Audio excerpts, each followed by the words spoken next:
Hold on, it starts really about like 10 seconds. Okay, ready? Reggie, what you got us? Hold on. It's a Jersey club. It didn't even start yet. Anyway, we could cut this part out. But I feel the energy. Big Jersey Ready? right here. It's coming. But I feel it. This big. Fuck 'em up. Hey. Welcome back to the Need to Know Radio. I'm your host, Regi Nacho, Jersey's finest. Hello. Thank you for being with us this evening. Ladies getting free till 11. Hey! Nah, Jersey up right now. I ain't gonna lie. What the fuck is going? This what you been on, Reggie? Fuck him up. This what you been That's it. on? I just wanted to show you Fuck him guys. up. Fuck him up. Thank you. That's hard. That's that Jersey shit for real. Jersey Queen. We just started off so strong last week. I didn't know how we could possibly keep that same energy, so I tried my best. You just want to shake ass on the top of the song. That was DJ Regi Just shake. Nacho. I'm here same time next week. Thank you. Come on, man. Thank you. Thank God we booked you. I mean, for people who don't know, like that's Jersey signature right there. Like rep your set. I don't know. Queen. It doesn't really sound like that anymore because now that a lot of other people are adopting the quote unquote Jersey sound. Yeah. It doesn't sound like that anymore. It used to sound like that, but whatever. If I continue to play that song, will I get to the freaky ass nigga here, 69 guy? Yes. And the best part at the end is the OVR, and then when did he do that? Isn't this? Oh, I can't wait to spin this in my car. because why you put a chant on it? Let me hear you say OVR. Why you put a call and response on that? Nah, that's hard. He was in his mad scientist bag. He was diabolical. He was in his hit maker bag. Nah, he's diabolical. He knew what he was doing. Yeah. But you know the crazy thing about that song in particular? It sounded easy. Like for him. Like for us, obviously, like we can't do it. But for him, everything that he's doing. We dropping bars last week. We get too arrogant? No, we did that. But I'm getting too arrogant. That was an intro to the game. We was on some lock shit. I ain't gonna lie. We was on some lock shit. You feel me? If y'all want to do, we can do the Migos, whatever. They said we had the same flow. I didn't realize we did have it. I don't think we didn't. No, we didn't. But I don't think people realize. I think that was what we intended to do. Do a Drake-esque type flow. Nah, I was just fighting for my life. Oh shit, we was just all. I was just like, oh shit, let me get the balls out. Like, they're like, yo, Alex. We had to match Alex's energy.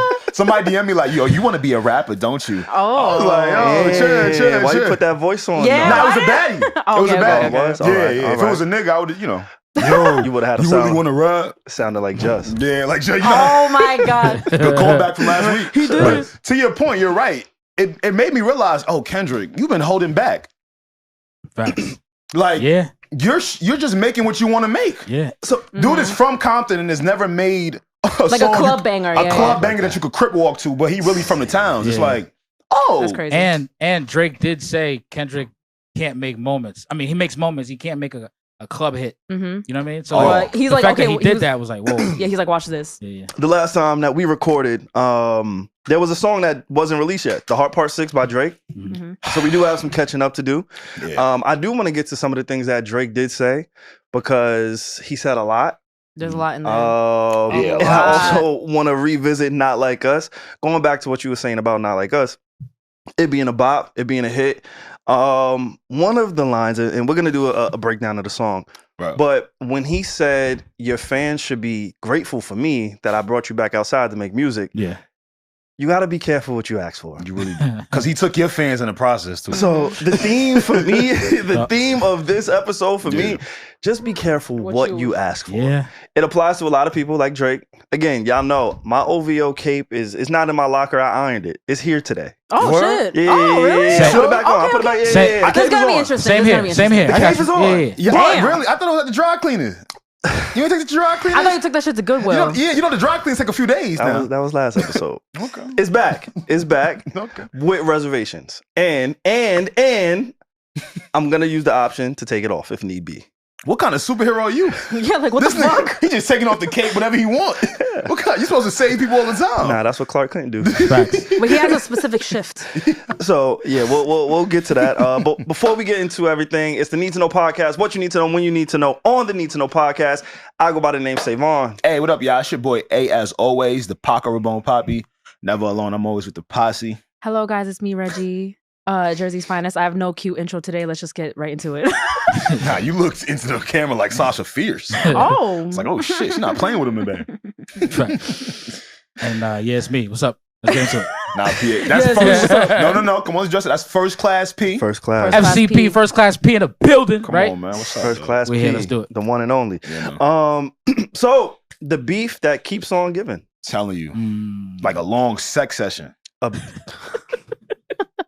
Yo, literally. Don't look at me and say shit. No, like literally. that, It's what bro. you said. People have been saying shit like, yo, how does a beef like this end? And I'm like, whoa. Gotta keep fucking.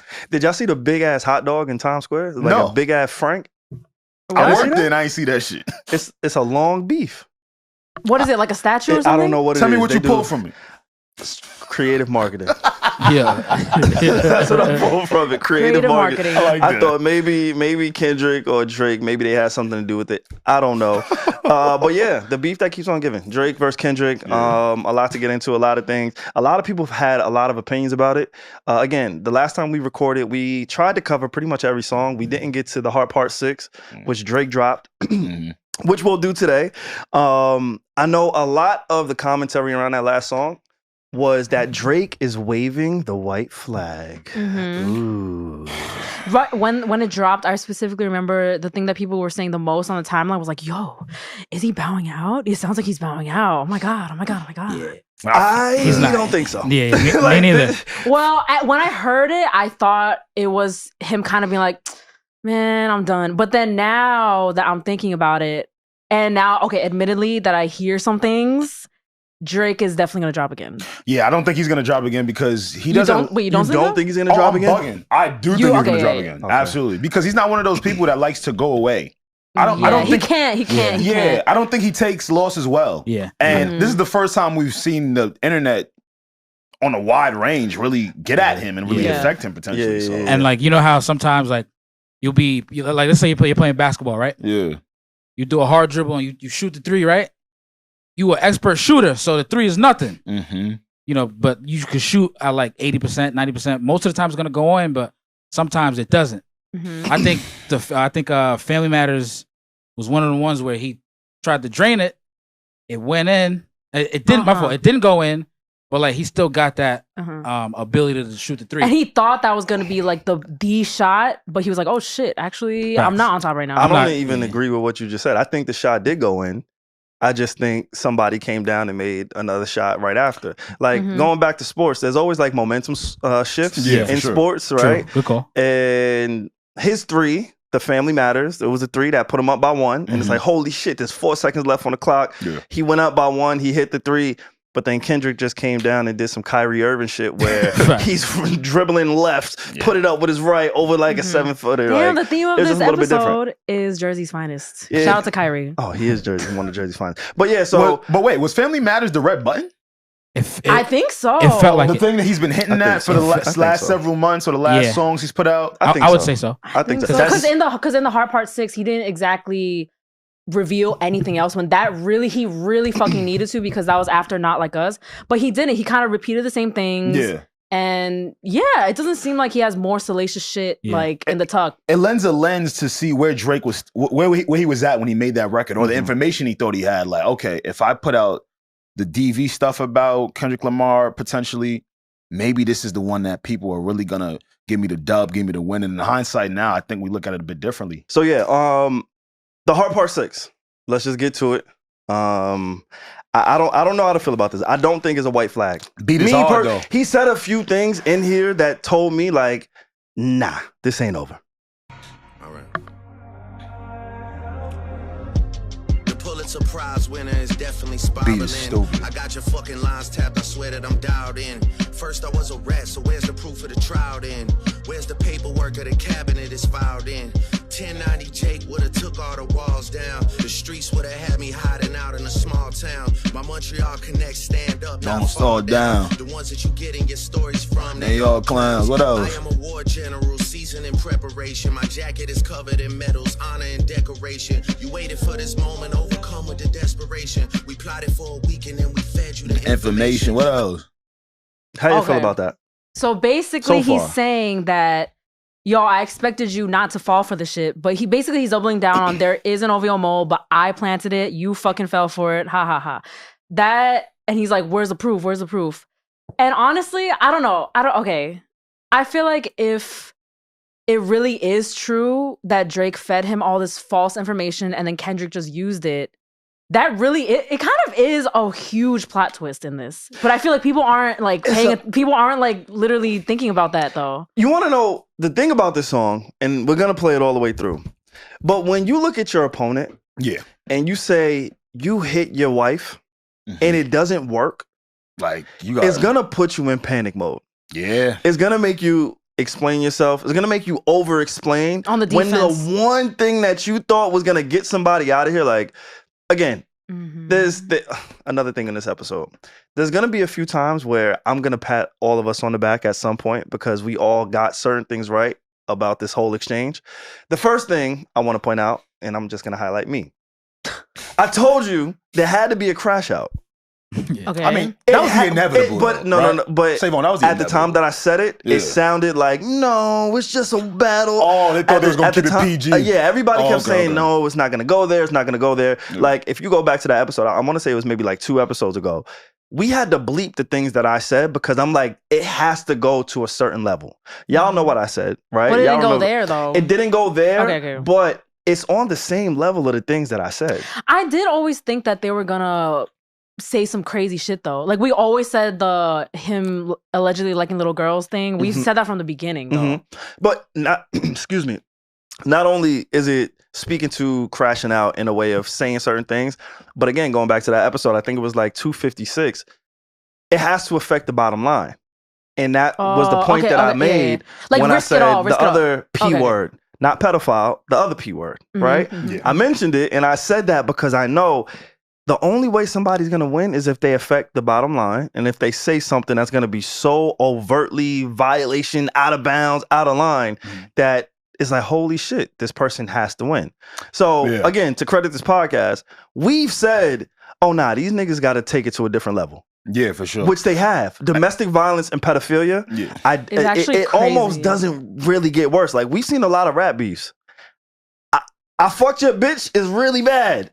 And if you fuck my girl, I'm really mad. I'm tight. But that rhymed. You're getting in his bag. You're getting in his bag. Can't stop. Now get your shit off. Get your shit off. It's really bad and I am mad. Okay, I'm sorry. I'm pissed off. Like, I'm really fucking upset if somebody were to do that. Yeah. But at the end of the day, the people who are pulling the strings, the people at the top of the pyramid, they're not going to be upset on behalf of me because you fucked my girl. You know what I'm saying? So, yeah, you might have left a condom in the baby seat, and that's between you and I. And if I see you, I really might want to punch you in the face. But the niggas that's paying us, they don't care. They don't really give a fuck about who you fucking. But if I'm letting the world know, or if I'm, even if it's not true, and a lot of this stuff with the beef is all about lies and truth and all of these things, even if it's not true, the fact that I can build a case, and we'll speak to that at some point, and I do want to get back to the song, but I think building a case is one of the things that we've seen in this beef that I can't really remember in other beefs, where other beefs is fact versus fiction. But with this one, we haven't got concrete evidence of either of their claims. Right? So it's almost like in the court of public opinion, they're building cases against each other. And Kendrick just seems to have a little bit more evidence because we've seen Drake's around little girls. I definitely subscribe to I don't give a fuck about what's true or false. I've watched several. Really? Yeah, for sure. I've watched several battle leagues over the years. URL, RBE, etc. And in battle rap, you know how many fucking lies are said? It's just how you round say by it. round, right? Dang. It's about how impactful. It's about your tone. It's about the strategy. And guys, this is a rap battle. I know we're all forgetting because these are people that are really close to our hearts because they make music we really enjoy. But are you getting back to the roots of this shit? It's battle rapping. So I don't give a fuck what's true or not. I want to see this person's strategy versus that person's strategy and how the winner's quote unquote is going to sway public opinion. That's so crazy. And I know I have like a more narrow lens than you because I'm not really familiar with like battle rap and like all that. They be lying. But I just I don't like that because that just means you could fucking say anything. Like but that battle literally rap, means you could say anything about me. But then. I think battle rap is centered around skill. Right? So if we're talking about even Drake and Kendrick, the whole dispute probably with them is who's the better rapper, who's the better, you know what I'm saying? Like we know. Is it? For sure. I think it's all encompassing. Well, hold on, actually, I don't get it. We're talking about battle rap. Yeah, actually, you can't say just Yeah. anything, I guess. Yeah. Exactly what Alex is saying is like, you can't just say anything. You have to make it believable. Yeah, like if Okay, you okay, make it okay. believable, like because again, none of us know, right? One camp thinks they know, the other camp thinks they know. How do you deliver it? All right, how does the crowd, how does the public take it and receive it? Like That's you so crazy, said, though. Drake said some very damning things. Yeah. said- Both did. Yeah, they both did. No, for sure. But you know, the internet is tight Yeah, yeah. that people are not holding Kendrick fans to the same standard that they're holding Drake fans at, right? So when Drake says, yo, you know, you quote unquote beat your wife, Drake fans are like, yeah, did you hear that? But it's like, yo, fam, yeah, but Kendrick doubled down. He spoke to your mom, he spoke to your dad, he spoke to your lie of a daughter, if we don't know. And then he put out a hit. So now if we're doing battle rap, oh, he's killing you on strategy. Yeah, for sure. I've never seen one rap battle where at the end of the rap battle, they was like, all right, y'all, what was true or false? Yeah. Oh, And You see what I'm saying? I Like, see what you're saying. even how battle rap is settled, it's more like, all right, what did the Who general had the public... better delivery? I Who had the better definitely- punchlines? yeah. Those kind I of things. definitely just Yeah. have to like take my journalistness Yeah, it's off hard, it's because hard. to me, everything is about what is true. Exactly. Yeah. That's just like how I live my life and career. So that's why I'm see having what you're trouble. saying. I'm having a lot of Yeah. trouble with this right now I because credit that to the Pusha T effect, though. it was true. Yeah, Yeah, the Pusha yeah, T yeah. shit. And that's very recent to us, right? Okay. But if you go back to rap beefs over the years, man, none of that shit. Yeah. A lot of that shit. Yo, Pac said, yo, first off, I fucked your bitch. He might have fucked her. I mean, but faith is denied. But it But was she's fucking believable. Stevie J. So she's fucking Big's man I know. today. I feel what you're saying. So yeah. if she's fucking his She might man, have, you I don't know. think she fucked his Yeah, enemy? but publicly she's denied it. You see what I'm saying? So, But the impact still. I Yeah, get what yeah, you're yeah. you see what I'm I saying? get what The you're impact is what really was the dent. Yeah. But Reggie, for Yeah. like conversation's sake, I want you to kind of keep your journalistic hat on. Yes, please. You know what I'm saying? Like, Please. I don't want you to conform to these type of rules because I think there needs to be a balance. You know what I'm saying? Like, I think you and people who come from a journalistic background need to be the voice that says, yo, you know what? This is the truth. This is what we can prove, and this is what we can't. And as a journalist, I need to be able to report on the things that I can prove. You know what I'm saying? Does this change for y'all because it's a battle rap though? Like if they were exchanging lies on their albums or on singles, I'm on the journalistic side. But if we are paired in a rap battle where I'm supposed to go at your neck and be better at you by any means possible, everything's on the table, it's tough for me. I ain't gonna lie. Well, this is why I don't think it's over. Yeah, Because we haven't got any proof of anybody telling the truth or anybody lying. You know what I'm saying? So as of today, as of this recording, we can only go off of speculation. Yeah. Based on the speculation, we can form an opinion. Once the truth is revealed about everything that they've said about each other, I think we can, one, determine the winner. Again, I don't think this is over. I think Drake said... It's gonna take you that long to determine a winner? It's definitely not. It's not over. Because Yeah. like I understand what you were just saying about Yeah. like how like yes you can say stuff, it's just about the delivery and impact, but I don't know if it comes out that like everything Kendrick said was not true, then for me, and I know a lot of people will agree, they're gonna be like, oh, it doesn't count then, like it's not true, he just said that, like And a what lot the of fuck? people are gonna be like that. So and then some people will be like hard. Alex and some people will be like me, where it doesn't matter, sometimes it does And- matter. And the other part too that a lot of people missed out on is the fact that, you know, we were talking about strategy. Kendrick cleared the tracks. There's no copyright on it. Yeah. So now Drake's whole thing was the internet. And we don't know Kendrick to be the internet guy.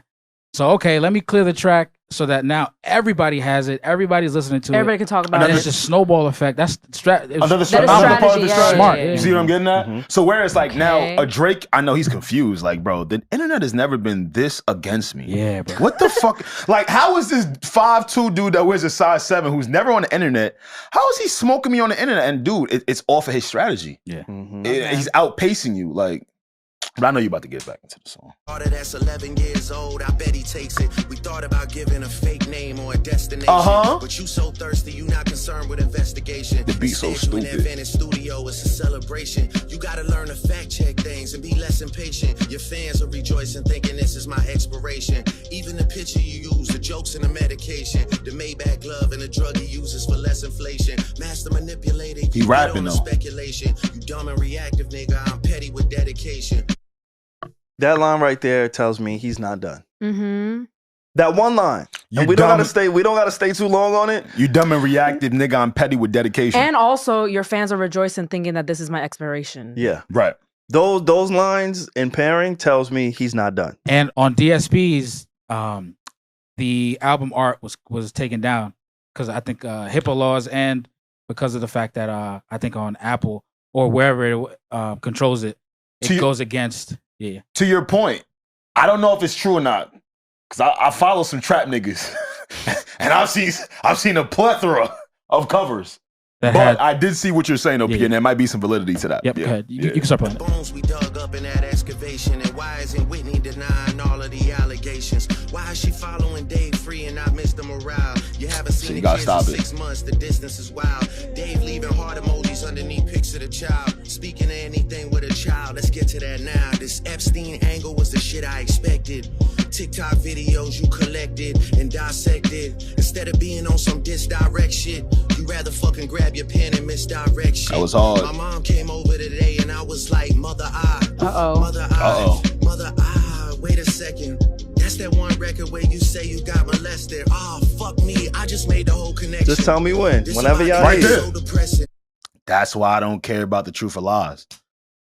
He been talking about Kendrick lying on him. That was a lie. Yeah. Kendrick did not get molested. Mm-hmm. if you got no, but see, okay, but see, people are okay. So, Drake is talking about "Mother I Sober" from Mr. Morale and the Big Steppers, Kendrick's album, saying that you in that song you said you got molested. This is why you're so traumatized by it. This is why you're obsessed with talking about this type of stuff. And then people are like, "Yo, Drake, you misinterpreted the song. Like you're wrong." But that impacts how people think about this song. But my point is, Reggie, it should cancel each other out, though.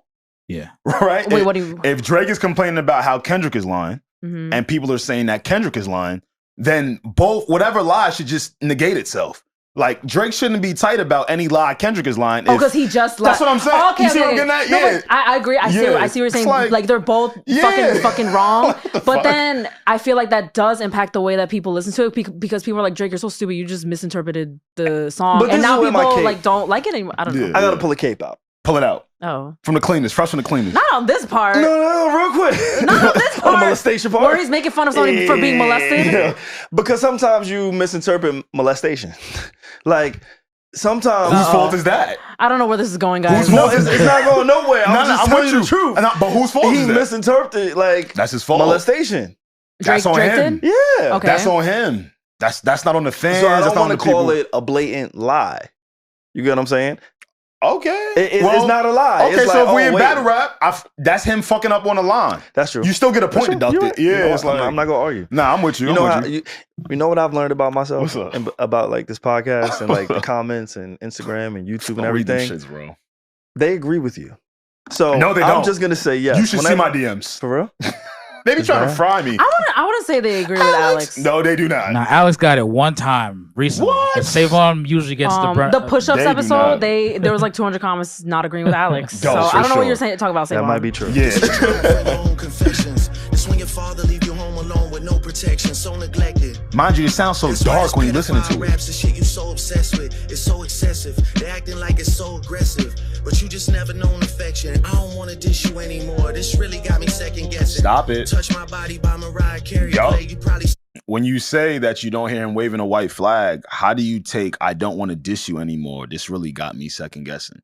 I see a lot of people saying, where did he wave the white flag? There are white flags within the song, but there are also moments where he insinuates that he's still in the game. But you gotta highlight the moments where it sounds like he is waving the white flag, like right there. I think he just missed the mark. So when he says something like, I don't want to dish you anymore, what I take him to do, I think he's trying to copy what Kendrick did when Kendrick said, this is, I'm trying to spare you. This is just for sport. I'm not going to tell you the truth. Or I could go deeper. I could go deeper. Yeah. I think it's one of those instances where Drake is trying, he's attempting to be like, I don't want to dish you anymore. Oh, like, don't make me do it. Don't make me do it. Yeah. But it just doesn't come off as confident. It doesn't come off as convincing. It sounds like, I don't want to dish you, but like, he's not playing to his strengths. If that's true, you are too deep into the rounds, Drake, for you to be talking about what you don't want to do. When you was telling a nigga, drop, it's just like... That's true. We're like already in it. You are in the thick of it, bro. This is not the time to say, oh, I don't want to diss you. This ain't the time for that, bro. Because what you don't understand is even if you did interpret it like that, the general public is going to take it as a white flag, which they did on social media. And this song hard. It's fucked up. I wish he wasn't explaining himself. Why this the angle that you really mess with? Just for clarity, I feel disgusted. I'm too respected. If I was fucking young girls, I promise I'd have been arrested. Pause it. I'm way too famous. Wait. Okay, because he was still talking about it, but I'm very tired of all of the lies. I've been hearing things. And, that's what he sounded like. And seeing things on the blogs, and I'm just tired. What are the lies that you're hearing that disturb you most? Oh my God, all of them. Got little girls trapped in the basement, helicopters over my house. oh Drake, my Drake has God. to. Drake, who is the king of the internet, has to know what replying to some of that shit sounds like, especially when we've already got the R. Kelly Gayle King interview. What did he think was gonna? He said it just sounds. I woke up the next day. I literally was like, did he really say this? And I went on Genius.com, and he literally said, if I was fucking young girls, I promise I would have been arrested. I'm way too famous for this shit you just suggested. And I literally think that was like the worst way. I knew people wanted him to acknowledge the pedophilia allegations. I think that was the worst thing he could have ever possibly penned. Did it but the fact that he didn't know that? I just literally said that incorrectly because I'm so shocked right now. Like, I can't get my words out. But you guys know what I'm fucking saying. No, you're right. It's like, bro, how tone deaf are you? That's what it sounds like. I don't know how to hog that people. What would I hog that people? You the king of the internet. How did you not know they was gonna hit them bars? And then the thing is, you're on defense, so it's like now your fans are listening to you from a very defensive state. So you're not necessarily landing blows on him on this one. You're more just like, no, I'm not this. I promise I'm not that. But Drake, that's not how this shit works. The people with the most money, and I'm not saying that you get are away one of with the, it. Thank you, Regi. Thank you. And I'm not saying you are one of those people, but it's people that with the most money who are able to get away with some of this nasty stuff. It's because they have the funds and the facilities to. He said, I'm too famous to be a pedophile. That makes crazy. No There are mad famous that makes pedophiles. no fucking sense. There are mad famous pedophiles. I don't like. Damn. He should have kept this song in the tuck. He should have kept this beat for another day. That's the beat so hard. I thought this made you put the OVO cape back on. No, the only thing that made me put the OVO cape on is I'm thinking desperate. It's not over. I'm desperate. Yeah. Fuck it. It's stupid. That's not the lesson. Clearly there's a deeper message. Deep cuts that never healed and how they got infected. That's hard. Like if Dave really I'm not even gonna lie. Like, that's so hard. the last episode that we did, right? Yeah. We did the same thing. We did a breakdown, song by song, bar by bar.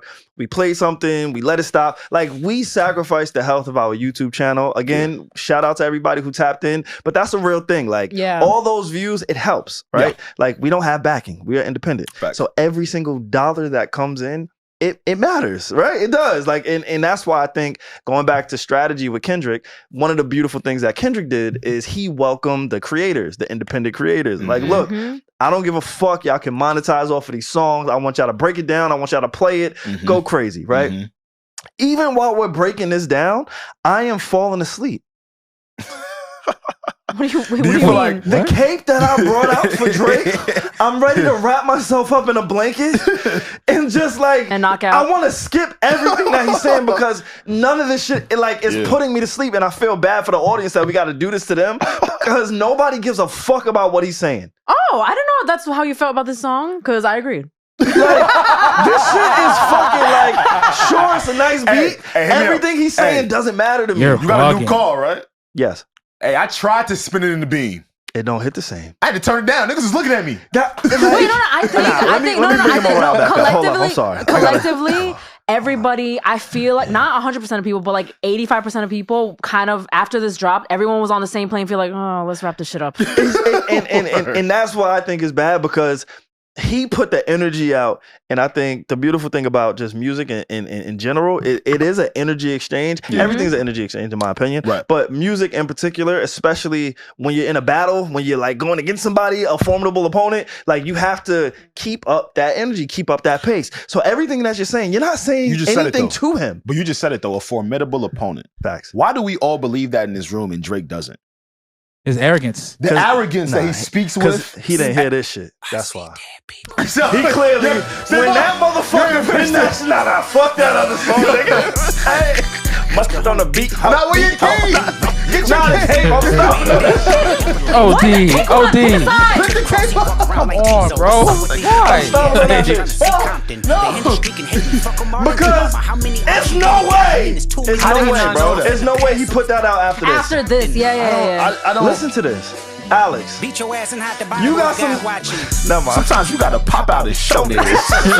I'm the one that got some. He got some hope. What the fuck? Run for your life. He's on the for putting real. me asleep, But on the for What the real note, fuck? I think that was his version of Meet the Grams? Yeah. Where he was trying to get all deep and surgical on you and talk about your family, but it did not land the same. Miscalculated timing. Very miscalculated timing. Like absolutely. which weapon to use? He grabbed the wrong one. Yeah. Drake, this is the wrong time to not respect Kendrick. Shit, even when this shit started and you still was on your arrogant shit, you doubled down when you put out the Taylor Made freestyle. The moment you heard how layered Euphoria was, that was the time to give formidable respect to your opponent. Real shit. Even if you got all this ego inside about who you think this nigga is from years ago, no, man. This nigga dropped the fucking quantuplet. But I think I said that on the last episode. Like, this is not the time to have bras in your studio.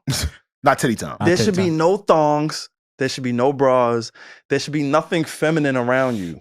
There should be no feminine energy that you're trying to harness to make anything against this type of opponent. Just straight masculine ego. You need to you got bodyguards. Yeah. I'm sure you got bodyguards. All them niggas is on testosterone and steroids. They should be. Nah, they working too hard. You heard the story that came out. Yeah. The shooting?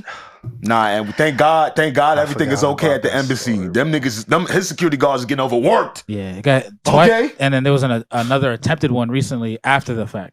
But see, that's the thing. Again, going back to predictions on this podcast. Yeah. I told y'all, shootings gotta happen. Don't do that. Don't do that. They're not connected. Don't do that. Don't do that. I'm glad everybody's okay.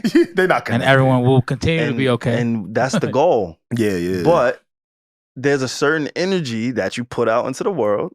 And when niggas shoot up your house, you're talking like this. Yeah. You invite that energy into your orbit. That's just that's the reality of it. Like, and again, you're a rapper, hip hop, all of this shit. Like, it comes with it. So you kind of can't pick and choose. And I think a lot of people have a problem with Drake. He tries to pick and choose. Again, let me pick my cape up. I stomped that out, but I'm you keep going back and forth. You're confusing me. I'm gonna wipe that bitch off. Poor cape. Nah. But like, you can't come with that after this. And really quick, before we even get back into the other song, do we have to play that song? Got to. At least play it out. What song? Out of respect for your man Drake. He responded. Bro, that shit is not, it's bringing me down. Listen to what he did to him. Atlanta, when you need a check balance, let me break it down for you. This the real nigga challenge. You caught Future when you didn't see the club. What the fuck? Little baby help you get your lingo up. What 21 get your first street cred. Thug make you feel like you a slime in your head. What Quavo said you can be from North Side. What 2 Chainz say you good, but he lied. He lied. Atlanta when you need a few dollars. No, you not a colleague. You a fucking colonizer. What? And then you put like. Dun, dun, dun, dun. Then you put like this shit out, bro. This really got me touch my body by It really does seem crazy. He's still toned it. He's toned Wait, it. he just wanted to get this off his chest so fucking bad, he dropped it. And he's still. Don't clip that. He's still spitting though. Like, he's still spitting though. Pierre, he's spitting. What the fuck are you doing in my ear, nigga? I don't like. He's going crazy. But he's though. going crazy. The difference still, is Pierre is still spitting. You can hear the frustration in his voice. For though, sure. right? Like you don't hear a little bit of defeat too. Yeah, you don't hear sprinkle. you don't hear the war general that has all the badges on his jacket, like the way he was saying. Right. You hear a dude that's rapping really well, but he's doing it from a very dark place and not for nothing, not a confident place. It's not even a dark place. This is not dark. For the him. only thing that's dark about this song is is the production. Sure. His tone isn't dark. His lyrics aren't dark. His approach to it isn't dark. Dark for him? Remember, he's more upbeat. You know what I'm saying? Remember though, Kendrick did say Drake is predictable.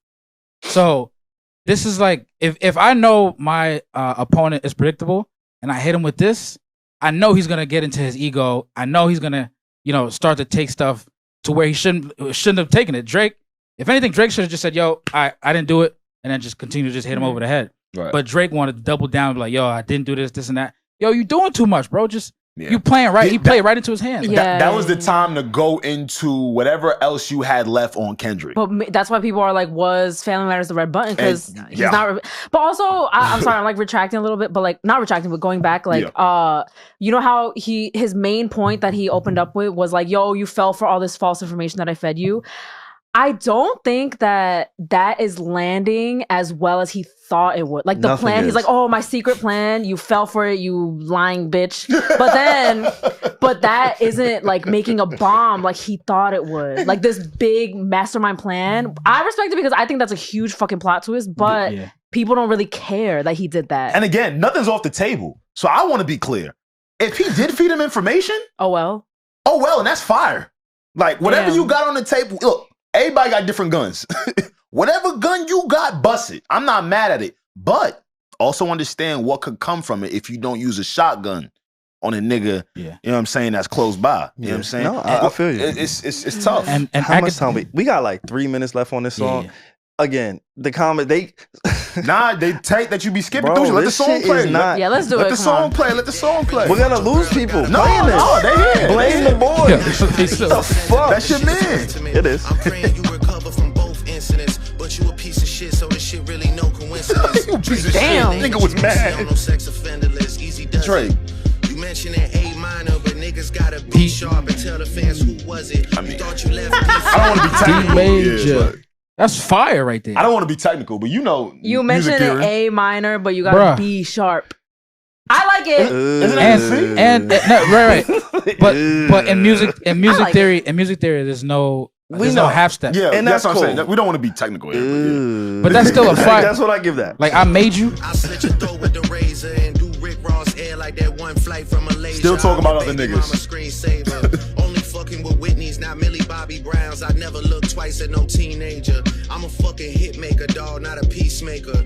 Yeah. So go make a fucking hit. Wait, hold on. So it was like, yo, Drake, why did you have to mention Millie Bobby Brown? Who mentioned her? He brought her up out of nowhere, so we're like, oh. We sitting here like, dog. He was like, what do you mean by that? Had the whole internet searching for her. Like, go make a hit. If I'm a fucking hit maker in a rap battle and he just dropped a hit on your head top, cheesing me. Fam cheesing me. The gal them and the man them. That I'm stuffing in each chamber, your ass in extreme danger. Stop buying views and buy comments. You may as well keep the paper. Shit you about to need for later. I give a fuck about your streaming data. You could drop 100 more records. I'll see you later. But that's not what he said. That's not what you told us, bro. You told him your numbers. I don't give a fuck about your numbers. I don't give a fuck about what you do on streaming. I don't give a fuck. And now you say I don't give a fuck, but you really give a fuck. We being objective as possible, I promise you. When a nigga starts the rap battle off with drop the and then the nigga get tight when they start dropping the records. And then he says, I'm confused. You could drop 100 more records. I'll see you later. What does that mean? That's his arrogance. Crazy. So again, for the people on the internet, he didn't wave a white flag. He didn't. Not yet. Pierre, break it down. He didn't. He didn't. How isn't that a white flag? He did it. I want y'all to tell me how. You ever been right now? You ever been in a fight or talking shit? Okay. And then yo, the person I'm going against right now, you fooled, bro. You not doing nothing to me. If I'm in a fight, I'm never gonna tell a nigga I'll see him later. See you later. But I'm in a fight. I'm about to do the fight right now. That's not what he's saying, though. So what is he saying? I want you to break it down for me. I think at the end of the song, he does have some words. But I want y'all to explain. I'm not letting y'all run. Like how you don't that? have to, because at the end of the song, I'll tell you exactly what he says. The last 3 lines of the song is let me see. It says just let me know. Yeah, just let me know when you're getting to the facts. Everything my shit is facts. I'm waiting on you to return the favor. So I'm waiting on you to return a favor. So he'll rather. That's the last bar of that song. So I'm waiting on you. So again, it's a different tone. It's a different energy. It's like so he when you tell somebody to shut the fuck up, it's like, yo, he started this battle saying, my nigga, yo, shut the fuck up. But now he's like, yo, Alec, can you please be quiet, man? It's the same message. It's just a different energy. I perceive it. How you perceive it? I perceive it if you're gonna let a dude drop 100 more records on you, you want to come back in a game where you're down 80 points to shoot a couple shots. I don't know how y'all don't receive that. A nigga say you could drop 100 records and I'm good. That means that nigga's gonna keep defaming you in the process. But so how much more down do you want to be before you respond? I'm confused. Not. That's Drake saying. That's just confusing. If you still bumping R. Kelly, you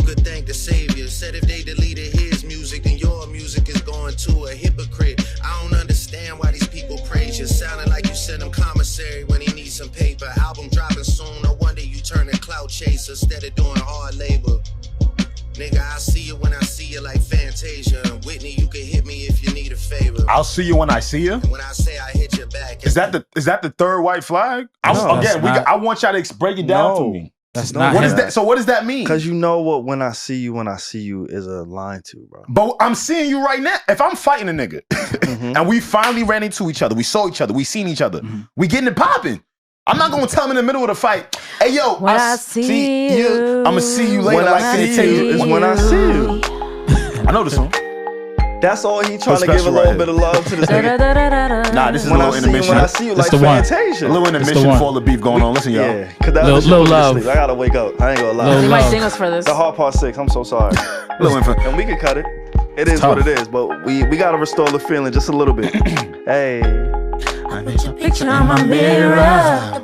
When somebody says your name, This is what he's thinking about there's a pain. while he's dissing Kendrick. And I look the other way. Oh, he gonna go the other way, right? And- That's why I waited for you to play it. And you know why he do that? He's going. He said he see Fantasia, so he wait for him to go the other way. Nah, so Pete, he's doing that because I think this is where Drake might have messed up a little bit.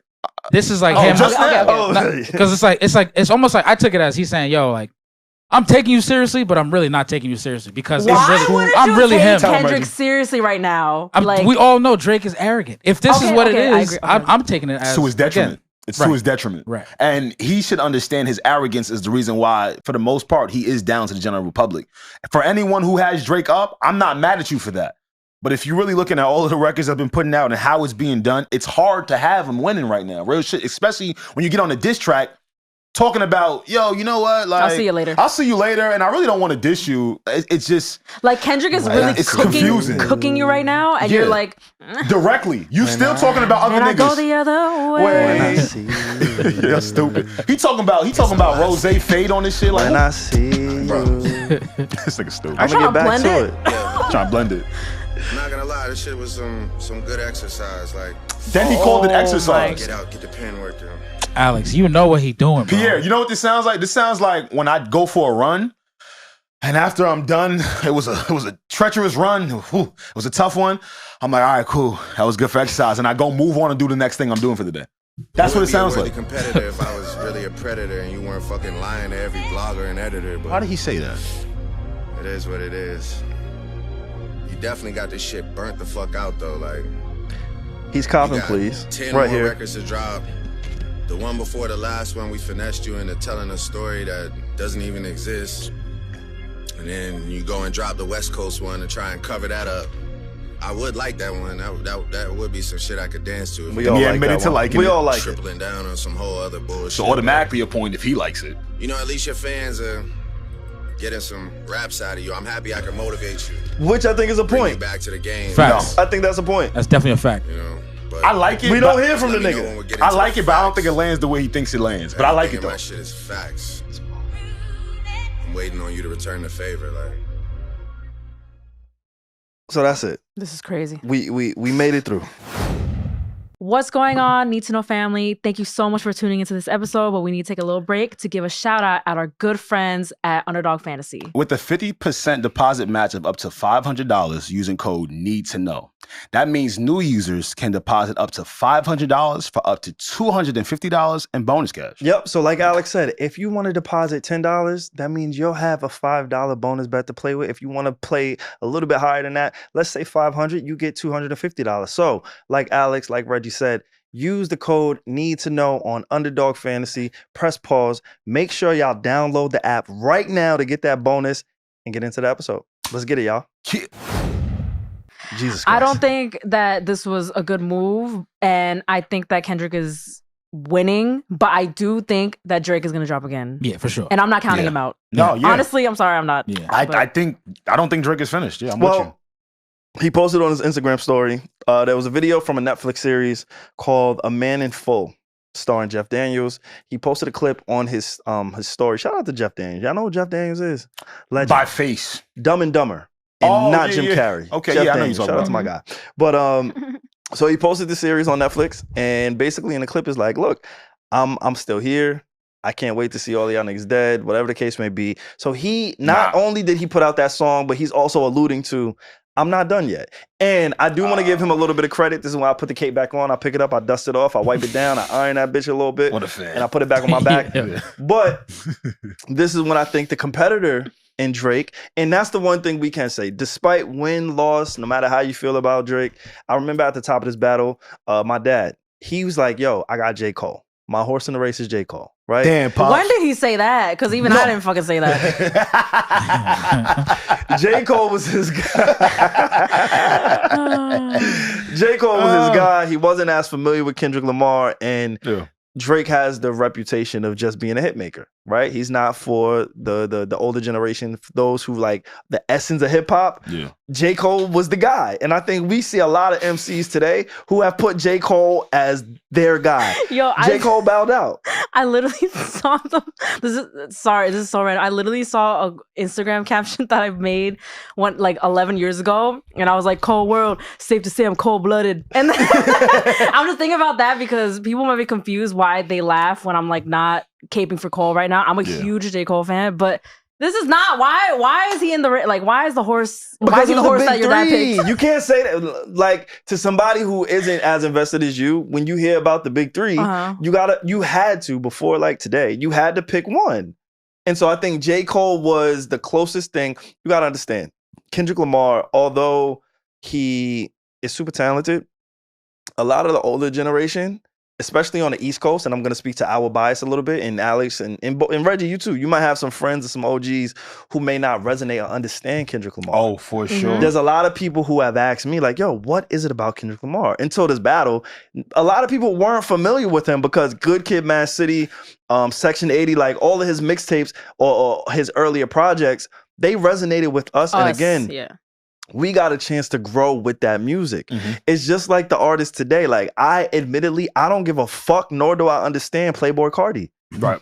But Lil Wayne's son is calling him the best rapper out right now. Yeah. You get what I'm saying? Like, so there's a generational gap where I think Kendrick Lamar, if you're on the West Coast, you get it. You understand, you ride in, you put your support behind him, you 100% understand. For somebody like a J. Cole, I think he has a little bit more of a universal appeal to the traditional, especially on the East Coast, just the type of MC that they are looking for. So I think at the top of this thing, a lot of people said, I got J. Cole, he bowed out, cool, he's out of here. Now we got Drake, now we got Kendrick. We only got two. That's it. Right. You get what I'm saying? So I think that's where the insertion of J. Cole and where he kind of bowed out kind of came from on my front. To your point about his Instagram posting, what Kendrick said, looking for more digital hugs. Like, and I really understand what he meant by it when he first said on the verse. If you do me a favor, could you play Drake's story where you reference? Because I do want people to hear what the movie said. When did he say the looking for digital hugs? Like what song? Oh my God. Was it Euphoria? It might have been on Euphoria. Because I re-listened to Euphoria and it's actually pretty insane about like what, like, because he said it before all this mayhem started, and like he literally said you're fabricating stories about family because you listen to Mr. Morale. Sorry if I messed up a few words, but Kendrick said that. And that literally kind of predicted how Drake literally misinterpreted Mr. Morale.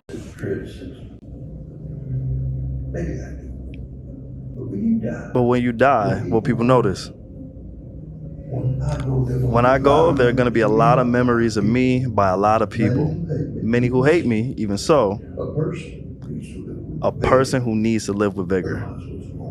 Otherwise, what's the point? That was Drake's story. This ain't the time for digital hugs. You know what that reminded me of? Because again, last week we were talking about how we feel about Drake's public display of interacting with memes when it comes to beef or just in general when he's going at it with somebody. You know what this sounded like to me? Right. When your girl is mad at you for something specific and then you get so frustrated because she's mad at you that you just hit her with the, oh, so you don't want me no more? Oh, so you don't want me? It's like, no, bro. It's like, you know why you know why she's mad at you. It's one specific thing. Like, we don't want to see the death of Drake, homie. I know you may feel like that because you got so many ops. Like, there are a lot of us here that enjoy your music. But that's not true, because a lot of people have said on record the industry has wanted to see Drake done for a long time. And and why has it been so difficult for them to do so? Because of the fans. Because of how many people support him, right? So it's like, again, I think you're paying too much attention to social media and digital hugs, bro. But that's what he's built his cachet on. Like, so there was a question, and I want to go back to some of the things that we said on this podcast in the past. One of the things that you've asked me, I can't remember which episode, but you looked me in my face, and I was flustered. Sorry. Because you asked me, what is Drake's base? Who is his base? What is his fan base? Me, being the naive, ignorant fan that I am, I said the world. Because I do believe he has a global reach. I'm going to admit something I probably shouldn't admit. But I was taking a shit, and I thought about that question. Because I'm like, damn, interesting time. Alex fucking stumped me. Like, who is his base? Kendrick, I know his base. These are your shit thoughts? Yeah, these are my shitty thoughts. I had mad shitty thoughts, bro. Like, the shitty thoughts was going crazy today. So I'm like, wait, who is his base? And then I thought, I know Cole's base. Cole's base is the kids who are in college in 2009 to like 2014, right? College kids, young entrepreneurs, underdogs. That's J. Cole. That's his base. The everyday person is J. Cole's base. Kendrick, his base is people who are looking to push our people, our culture forward.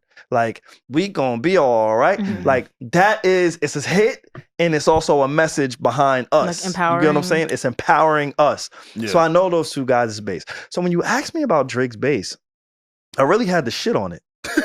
Oh, I like that. Like, I had to sit back and think, who is this motherfucker's base? Because Alex, you came to your conclusion, though, right? You really fucked me up with that. You came to your conclusion, though, right? My conclusion, let me hear it. Be women, the bad bitches, there you go, and people who chase a certain lifestyle. When I hear like people, the partiers, lifestyle and women. When I hear people that aren't able to be objective about this rap battle, I promise you, these niggas tell me the same thing every single time. Nah, yo, Drake be fucking mad bitches, yo. Wait, what about it? I be stumped because I be like, but wait, everybody fucks bitches. But you're right, it's attached to his brand now, right? So if somebody's shooting at they fave, people feel like they're being shot at themselves. Like, nah, why they shooting at the dude that's just a playboy and he make good hits and he make the women go up? That's entirely his base too. Because this battle is making me, as a Drake fan, question, why am I a Drake fan? Oh man, this nigga Kendrick took you to therapy. No, legit. I'm gonna be honest. No, but SaVon, like, we know why we love Drake though. Like, did you forget? Because he makes great hits. He makes great music. He's made a lot of music that like really was important to like our formative years of when we were outside, when we were in college, when we were partying. Absolutely. I mean, I don't think it's like a mystery of like why we love Drake. Like, let's not get carried away now. Last week you told me to call Ish. I did. Chubb's about to call you. I don't know what any of this means. He over there stomping out the cape and all that. You can't do that. Chubb's about to call you. But again, this exchange between Kendrick and Drake, it just made me reflect on, all right, what is it about it? And obviously, I think he's talented, amazing. I love the fact that he's able to adapt. All of those things are great. We love it. But now we are in the arena of why I fell in love with hip hop and rap, which is competitiveness, which is me versus you. I want to be the best. I'm going to say and do whatever it is to prove that. Like, again, we grew up in New York. We had the luxury of growing up in New York City when it was D Block versus G Unit. Yeah. You know what I'm saying? When it was Murder Inc. versus 50 Cent, like, we had the luxury of being there. Like, all of these beats, like, I understand. And I remember when we didn't have the internet, all we had was Misinfo. Yeah. And Funk Flex. All we had was Ed Lover in the morning. Shout out to my Asians. And Funk Flex. Like, I remember getting these reports in real time from the radio stations about some of these beefs. Right. So it really made me question, like, all right, Drake hasn't really displayed that, but what is it about my support for him that makes me realize, like, holy shit, why am I here? I think he's very competitive. He is super competitive. Yeah, he drops the most. He's super competitive. The thing that's killing his competitiveness is he cares more about how he's being viewed. Yeah. It's because his base can't save him from this in particular battle. Yeah, because his base is not a majority hip-hop fans. His base is women, which is why he's able to come to New York City 8 times in 2 years. Most major acts don't tour as much as Drake. And I want to shout out Joe and his squad because they were one of the first people to say, like, yo, why is Drake touring so much? And then as they put that out there, Barclays Center 4 times in a row. Yo, There are like women that I talk to on my phone, like, oh my God, I can't wait to go to Drake concert. I'm like, everybody going. Weren't you just at Drake concert? And then I go on an Instagram story, and every girl that I follow is at a Drake concert within the 72-hour span that he's out here. Mm-hmm. So it tells me, like, what the fuck is this guy doing out here so much? Like, you're saying that's because, it's because me and Alex, let's say in a hypothetical world, let's say we love Drake so much, we want to go to a concert, right? Mm-hmm. Let's say we buy 1 ticket to It's All a Blur, his tour that just recently passed. We'll go to that one concert. Great tour, by the way. We're good. I don't got to see him the next time he comes in town. I don't got to see him the next time after that he comes in town. Because you know what? I fuck with Drake. Good music, good song. I went there. I saw him. I'm good. Right. But you know why he's able to tour so much? Because women are consumers. The biggest. And so when it comes to touring, that works to his advantage as to why he's going to come to your city 8 times in 2 years, because women are always going to be there. When it comes to this rap battle, the women can't be what it is that you depend on. Literally what you're saying is so true. I'm literally thinking right now, I have multiple friends that I went to 2 shows last year of Drake. And then the second point I want to make is like, there's been so many like TikToks and tweets of girls trying to be cute and be like, oh my God, like this beef, I'm just a girl, like I don't know what's going on. I'm like, how do you not care about 2 of the biggest artists of our generation literally going at it? But then there's been so many women that are just like, oh my God, can we wrap this up? I don't know what you're talking about. So I'm just saying that not to like shit on women, I'm a girl's girl, but like what SaVon is saying is true. Most of Drake's fan base is women, and they don't give a shit about this right now. And like, to your point, a bunch of women came out who were seen with Drake maybe when they were at a concert when they were younger, or things that, you know, maybe would look pretty weird to the general public. Taken out of context. Taken out of context, right? Yeah. I saw all of those women come out today. I mean, not today, or this week, and put out a statement like, yo, it wasn't what you thought it was. Which was to me, again, a little weird coming off of the whole I'm not a pedophile raps. But again, your base is your base, and they try to support you where they can, even if that's who you pull from. I wouldn't be surprised if the team, not Drake, of course, but maybe his team, someone, hey, let's clear that up. Let's clear all of that up. We got big business at stake right here. Let's clear that up. Let's find these young ladies and get them to put out some statements. And that's why I believe it was simultaneous. One of the reasons that he's losing in the court of public opinion is because his base, again, you asked me this question. Yeah. I thought I was killing it when I said the world. I really did. Y'all really got him with that one. I was like, I got you, nigga. Got you, nigga. I thought I was killing it. I wasn't, because again, I went to go shit on it, and I had to really think, like, wait, his base is women. And in this arena, and the women are not going to side with you. Absolutely. And I do want to debunk what I see on the internet right now. Drake, Canada, and Toronto, 1,000% does have a sound. Oh, I saw that. Yeah. But I'm seeing that float around. Nah, we came up on that shit. Again, I know there's some people who didn't come up with the So Far Gones and didn't come up with The Weeknd, Nothing Was the Same, or The Weeknd, or The Party Next Door. Whatever that OVO, XO, Toronto sound from 2011 on, they absolutely created something, even if they didn't have it before. Even if it was Cardinal Official before. That's my man. Shout out. Noticing you, noticing me. From across the room, I can see he. Or you know what I'm saying? That's Akon. Myself. Wait. No, that's Cardinal Official. Oh, back to the bone. Everything looked like a 2-3 zone. I wanted to make my black snake moan. Talk a little bit, then take that home. Hey. Oh. She good and she willing to see you know the lyrics. Because I love, you know. It's him. The lyrics. Bro, it's me. 2-3 zones.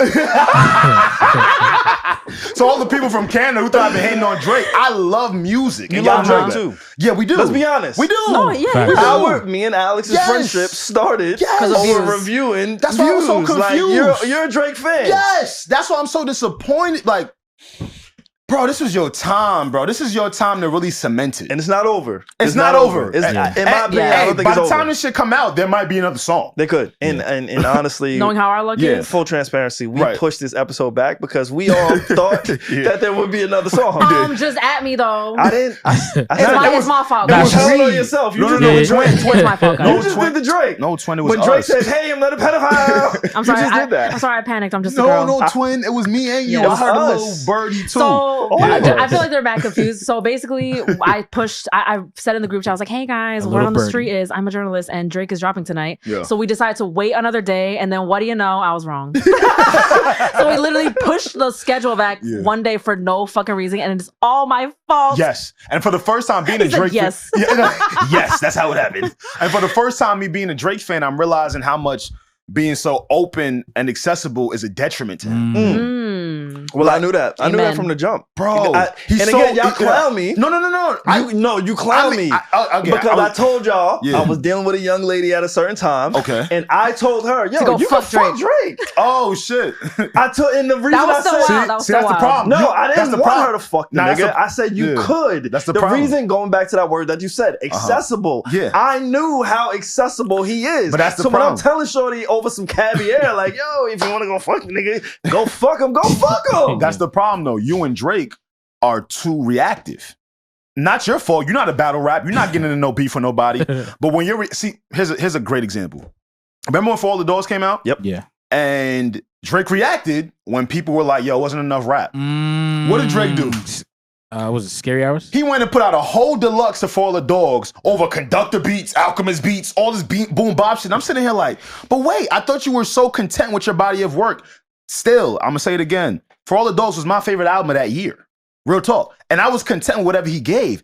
But he still couldn't get past his fans being okay with his offering.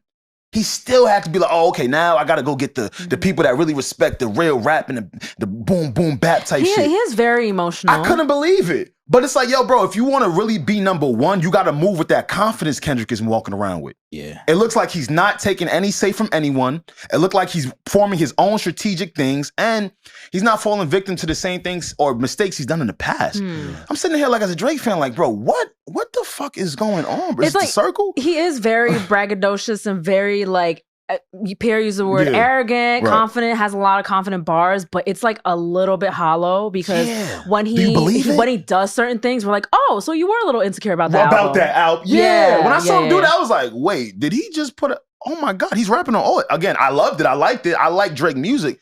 But it made me think like, wow, bro, you really wasn't confident in that. You didn't feel fully confident until you really met the needs of people who you felt critiqued your album.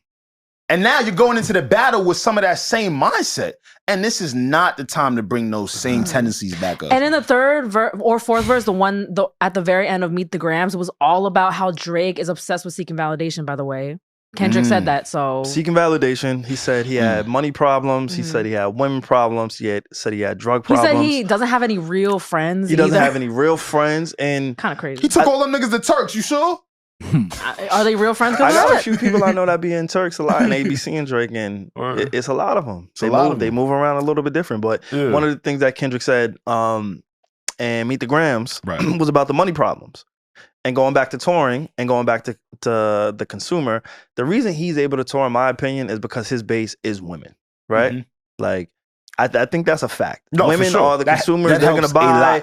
If you have women as a base, like, you should be good for the rest of your life. Like, I know a lot, the theory is 50 Cent killed Ja Rule. And sure, he did in the streets. But Ja Rule is able to get on every single Lover and Friends festival and tour. 52. Because at the end, what do you mean 52? 50 could tour the way Ja tours. No, 50 is different. I'm not comparing it to. Right. I want to be clear for the person listening. Oh, I'm sorry. If I said like, if it sounded like I was comparing 50 and Ja Rule, I am not. There is no comparison there. There is no comparison. Zero. All right. Shout out to Ja. And we know that. What I was saying about Ja Rule is, although in the eyes of hip hop, Ja Rule was crushed and smashed and career ended by 50 Cent and whatever games that were being played behind the scenes, the optics are Ja Rule is a punching bag for 50 Cent to a lot of the surface level fans, right? So I do want to be clear, because I know there's a lot of people who understand that the feds got involved in that beef, which handicapped it. Did I say that word right? Handicapped. Handicapped. You got an extra syllable? Yeah, I did. I heard it in real time. Handicapped. I've been there before. But in that beef, Ja Rule, Murder Inc., they were handicapped by the feds, right? So there was a lot of moving pieces in that beef that didn't really allow Ja Rule to be who he was. But needless to say, the optics are Ja Rule is a peon, 50 Cent is a king. And although those are the optics, Ja Rule is able to survive. 50 Cent is a king. This nigga's a peon. That's the optic. I don't make the rules of the internet, bro. Like, we didn't disagree with it. We just laughed. I don't fucking make the rules. But I will give Ja Rule his credit where he will never be broke, because as long as people are playing instruments, as long as people are playing his songs with Fire Ashanti, Festival. he has a woman fan base. He does. He sold out the Fire Fest. The reason he's able to get off the Fire Fest is because his base is women. I ain't gonna front. That nigga did some of his best line on that. Yeah, on that shit. I ain't gonna front. Facts. I need to learn how to lie like that. Him and Kendrick, huh? Wait, Him and Kendrick, they was getting it off. Hey, rappers lie, Kendrick got it off too. Nah, yo, Drake too. I'm just saying. They all got it off. Everybody was just getting it off. Battle rap. This shit. That's crazy. See, this is the thing though, right? We don't look at Ja Rule as a crazy lyricist. No, not at all. This is where it kind of changed a little bit for Drake. On paper, this would be the second time it looks to be that he lost or walked away from a fight from a high level. Over. It's not over. I was going to say that to end. I don't know if it's over yet. And this is another reason why I do think he's going to respond, because this does not look good for rapper Drake. Artist Drake, no one gives a fuck. He's going to keep making hits. He's the Beatles. We know that. Baby Michael Jackson when it comes in terms of accolades, etc., achievements, we get it. When it comes to rapper Drake, this is going to look very, very bad, especially when you got past all of the writing allegations and the reference tracks.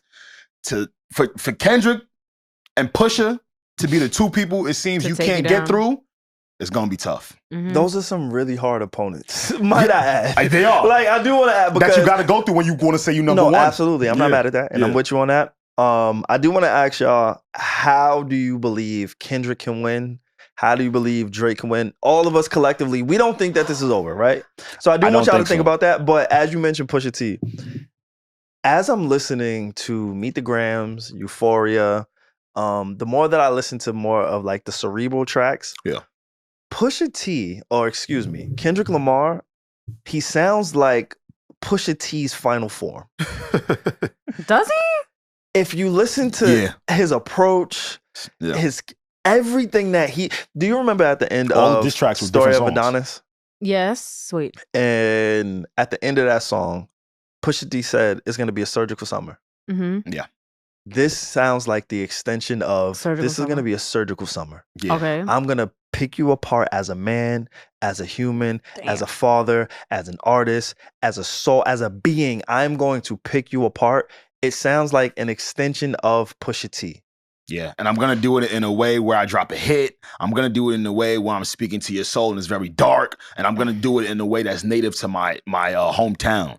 He's given us different variations of doing that. Y'all familiar with Dragon Ball Z? Yeah. Unfortunately. There's different there's different, versions of characters, right? Obviously, the easiest one is Goku goes from regular Goku to Super Saiyan Goku. I know what you about to say, right? bro. And then like Cell goes from regular Cell to like perfect Cell. Or Majin Buu. Then it goes to like Fat Buu to Kid. Like, are you about to say? What I'm saying is Kendrick is a Super Saiyan version of Pusha T. He evolved form. Fat Buu. And then Kendrick has showed like, nigga, nah, I'm bigger. I love the analogy. I love the analogy, but it's like they have nothing else similar to them besides their agenda for Drake. So that's just making me laugh. Nah, they both dark skin.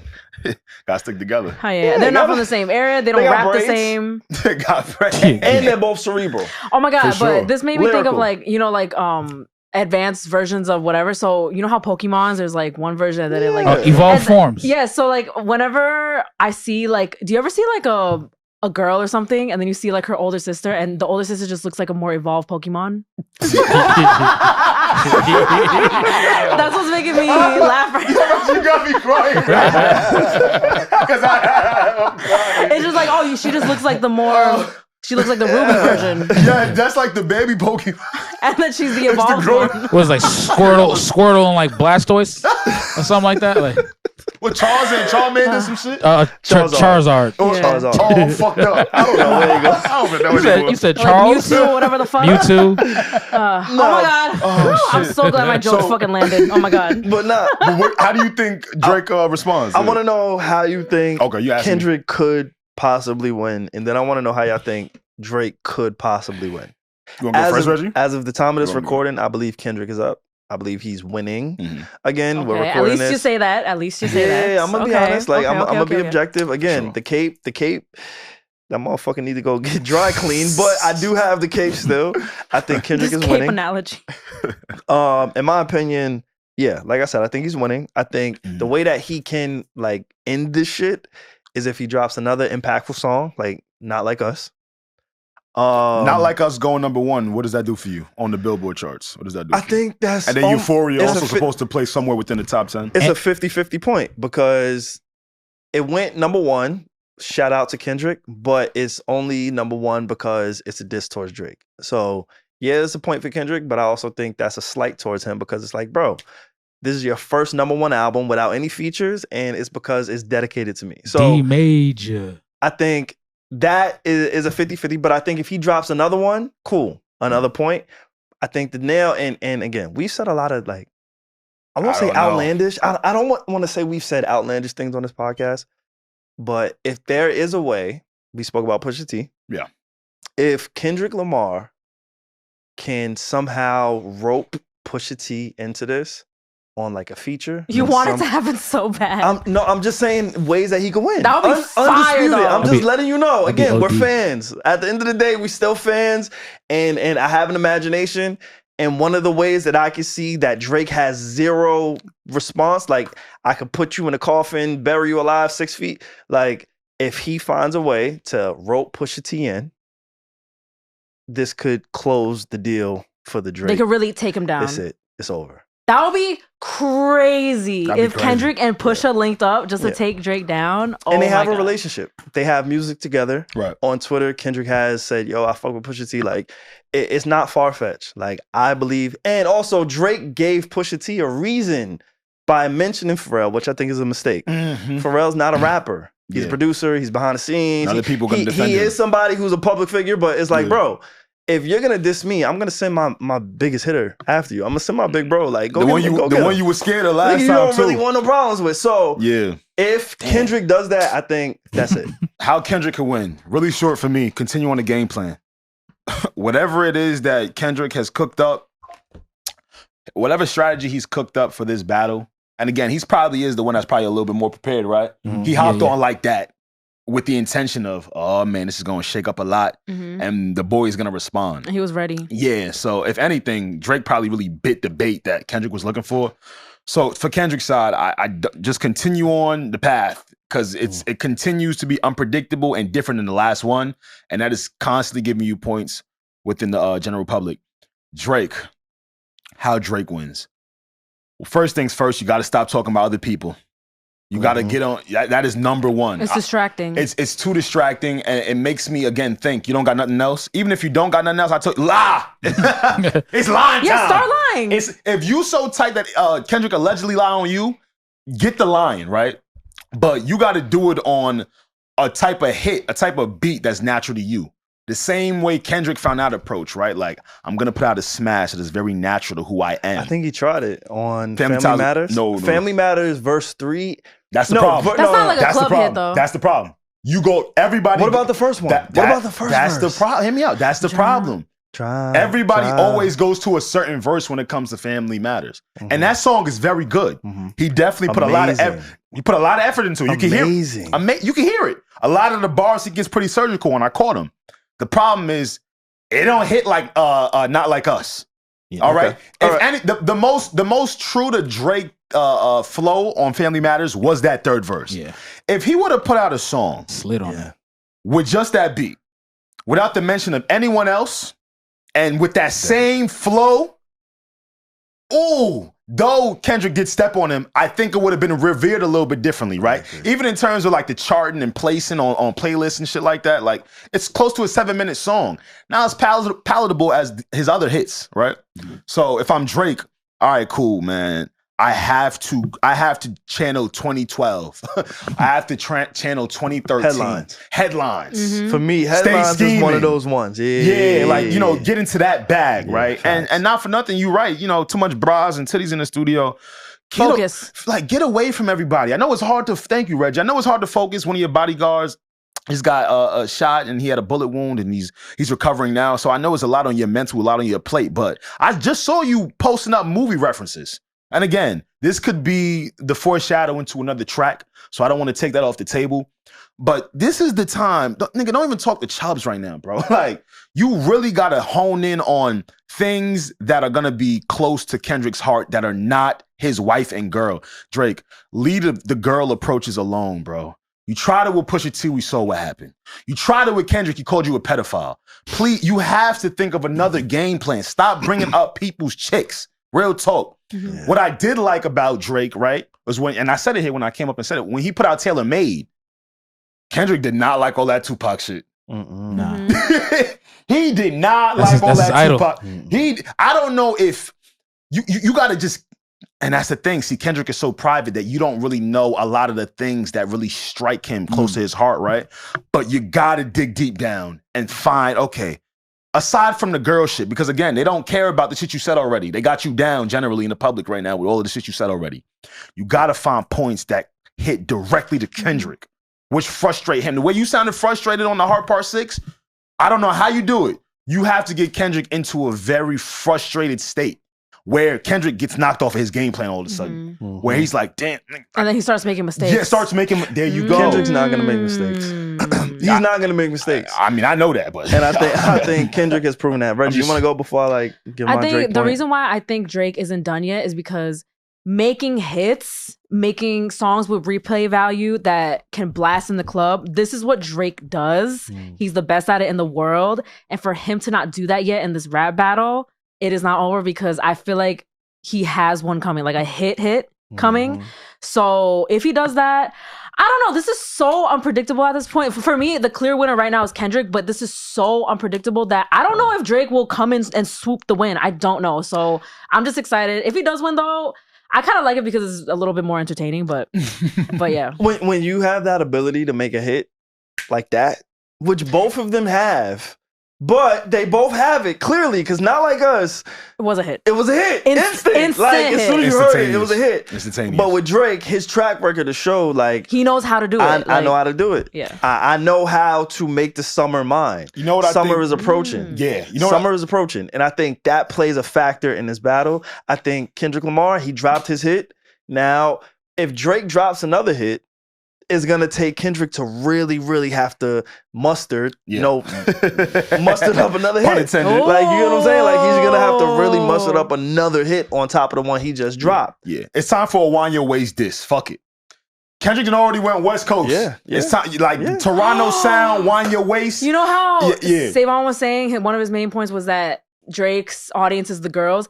Why don't you use that to your advantage? Rally the girlies on your side, and we will take over and make you number one, sir. We got you. Yeah, you got it. Oh, also, please, for the life of me, I've been saying this since. Let go of the sicko mode flow. Let go of the sicko mode. What is that exactly? What is it like? The beat change. The beat change with the like all of that, trying to act scary on the voice. Okay. Y'all know what I'm talking about. Like he did it a little bit on Family Matters to start. Yeah. Let that shit go, bro. Like, if Drake is somehow able to do this, to do something just, on this, it doesn't have to be as feminine, because this is a Nicki Minaj song, but he has to he has to bring his bass in. You got to. Fuck you, nigga, Kendrick, you're a bitch. You hit your girl, I don't give a fuck, she got a black eye. You're a whole ass nigga who beats his girl, so I'm gonna go to fucking court and bring out the documents, cause you're he gotta You got to. This is when he's at his best. Yeah. So do what you doing. I just wanna pull up and lay back, and then you lay back. Be so lay back, don't delay that. My life. So shy like all of my life. We should change that. Pull up the lay back, and then you lay back. Let's engage that. Don't delay that. It's time to diss a nigga on this. Like, you know what that will do if he really does something like that, and it goes up. It might kind of make this battle not more unserious, but people will literally be like, "Okay, fine, we love you again, Drake." Yeah. Like, you know, it'll get that mood a little bit and be like, "Yo, he's a hit maker. We love you. We're just kidding." Kendrick already gave you a chant response on his club record. Because I'll be honest. Where's your chant and response, Drake? I'll be honest. Yeah. I don't want to hear Kendrick on anything that sounds like that. Hell no. I mean, no, in a sense, I like, and it's not a we knock don't need to it. him. We don't need it. But it's like, just listen to the instrumental. Just imagine like this song without Drake's or Nicki's voice on it, right? Just hear the beat. I don't want to hear Kendrick doing anything near this. Why not? It's harps. But we heard him on the Black Panther. Vacation. But we heard him on the Black Panther album. It's the beach. But we heard him on the Black Panther album. Ting is put the. I know. I don't want to hear. But we heard him on the Black Panther album. I know. Play it. I don't want to hear Kendrick anywhere near this. Okay, we don't have to. We heard Kendrick we heard Kendrick on the Black Panther album. But where there was, I mean, the music is very. The music, I mean, like what the fuck? The music is wide, and it's not necessarily true to like his sound. So it's not. He's capable of doing it, but you're right. This is Drake's time to get in that bag. Drake got to do something. Also, no, please. I was just gonna say, if Drake really, again, these are just hypothetical situations, but I feel like if Drake were to win, I think that's one approach, and I think he needs a massive cosign. A massive cosign. Oh yeah, that's what I tried to bring up earlier. Like, who do you think that could be? Like somebody from the West? I got 3 names. There's 3 names that I think if Drake gets their cosign, their blessing, their voice on the track, he could swing it so far where it's like, Kendrick, you really got to swing. Dr. Dre. Jinx.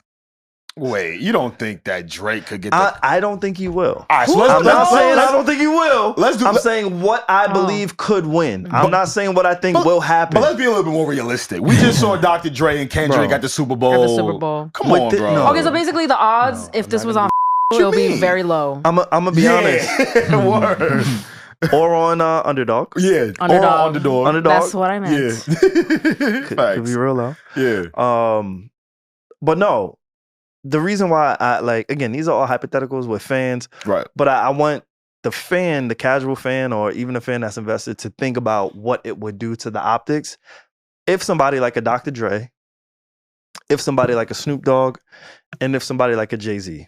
Those are the 3 names that I came up with where I said, this could really shift the way that the public sees Kendrick and sees this battle. If one of those 3 names decided to insert themselves in support of Drake, whether it be from production, whether it be from a statement in a magazine, whether it be from a verse. And them the only 3 niggas he cooked.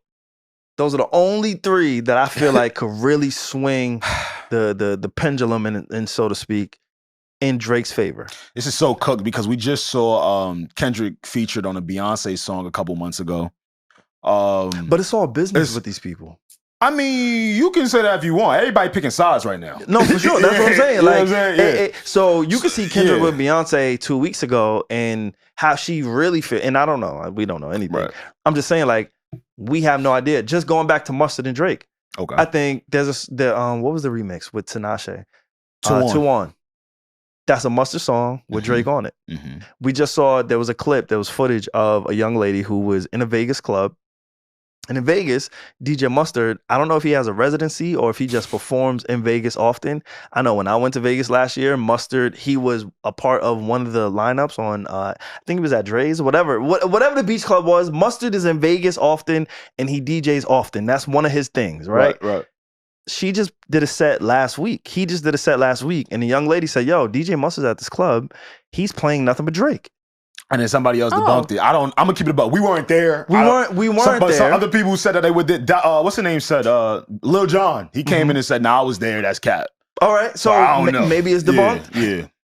Also with Metro Boomin. Right. We've seen videos recently of Metro playing Drake songs. Ross too. Like, there are still people who are doing live performances who still playing Drake verses, Drake songs, and then at the end of his song, fuck the white boy. Like, I get it. Like, it's cool, but in some kind of sense, they still need him. So I think if optically one of those 3, like I said, Snoop, Dr. Dre, because of the West Coast affiliation and their ties to Kendrick, and again, Hove is like, he's the ace. You know what I'm saying? He's the deuce. He's undefeatable no matter what the coast is, no matter what the sound is. But would these cosigns have to say something about Kendrick for it to stick? Because I feel like Drake is down right now. He's not winning like Kendrick was when he dropped Not Like Us and just simply had a mustard beat. But I feel like to make it really strong, these cosigns would have to also be against Kendrick and not just support Drake, but they also have to support Drake and be against Kendrick. And I don't know if that's gonna happen. I think if any of them said anything along the lines of fuck these niggas. Like fuck Kendrick.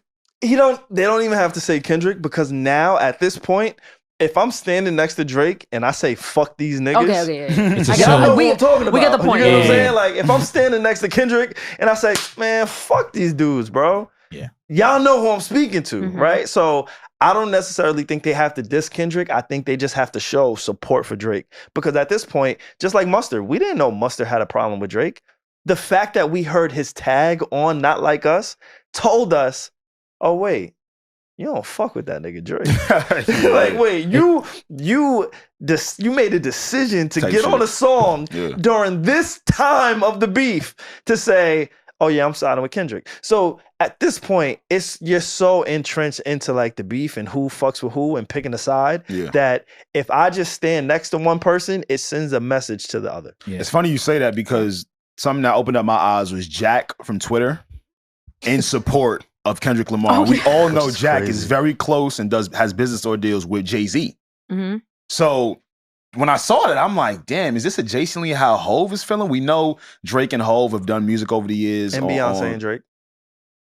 I mean, yeah, bro, but like most recently, Kendrick has the most recent feature. No, facts. You know what I'm saying? But yeah, they've definitely done music too. But again, just in recent time, like him coming off the Beyonce feature, which was like literally a couple months ago, and then Jack, who has close business dealings with Jay-Z, and Jack is being very, what's the word? It's almost like Drake is coming off as being radioactive. Yeah, like no one wants to like touch around what he's doing. Right. And if you remember back when the whole Tidal thing was going on, I know Jack and Jay-Z were trying to corner the market, right? In terms of streaming.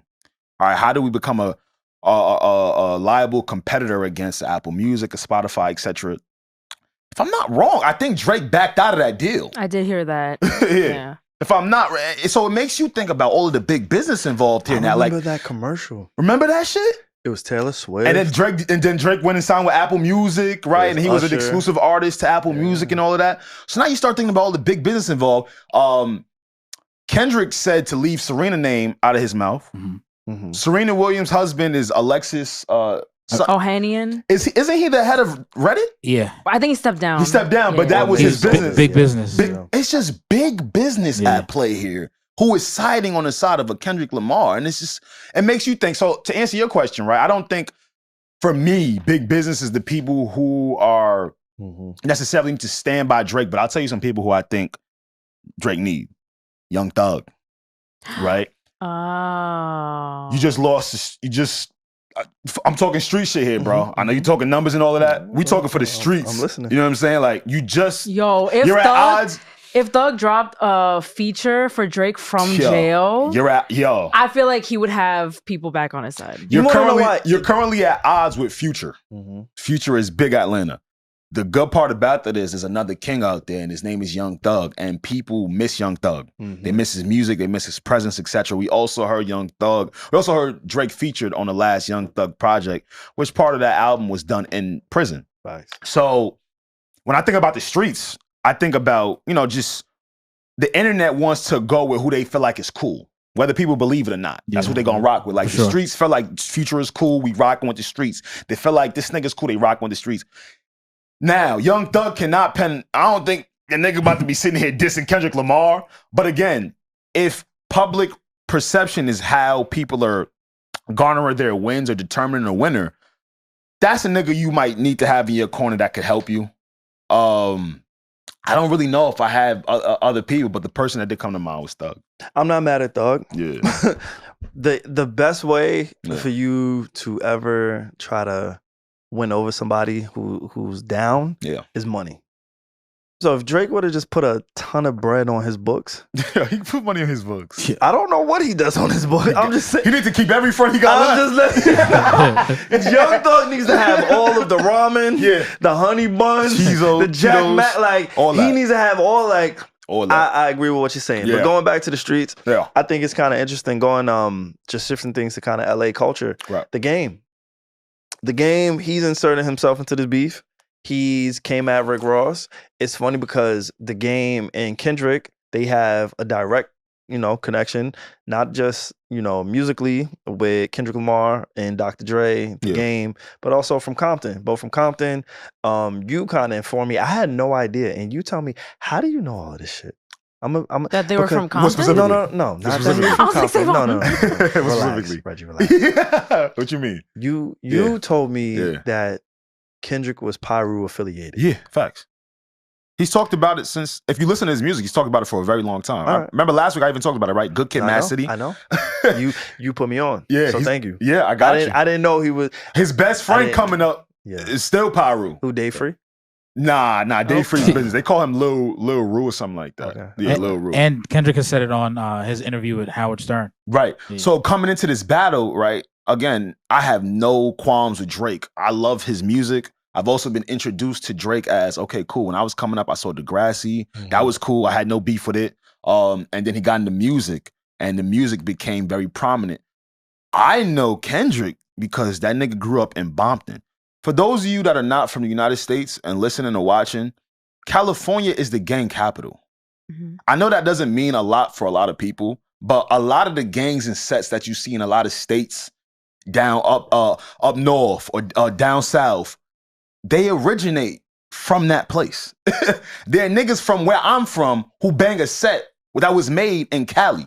You understand what I'm saying? A lot of people don't understand that. So regionally, when you understand that, you're like, yo, Kendrick is really actually affiliated. And he's not claiming to be a nigga he's not, which is giving people more respect. So it's like, dog, you gotta be very careful when you're dealing with a nigga that knows himself.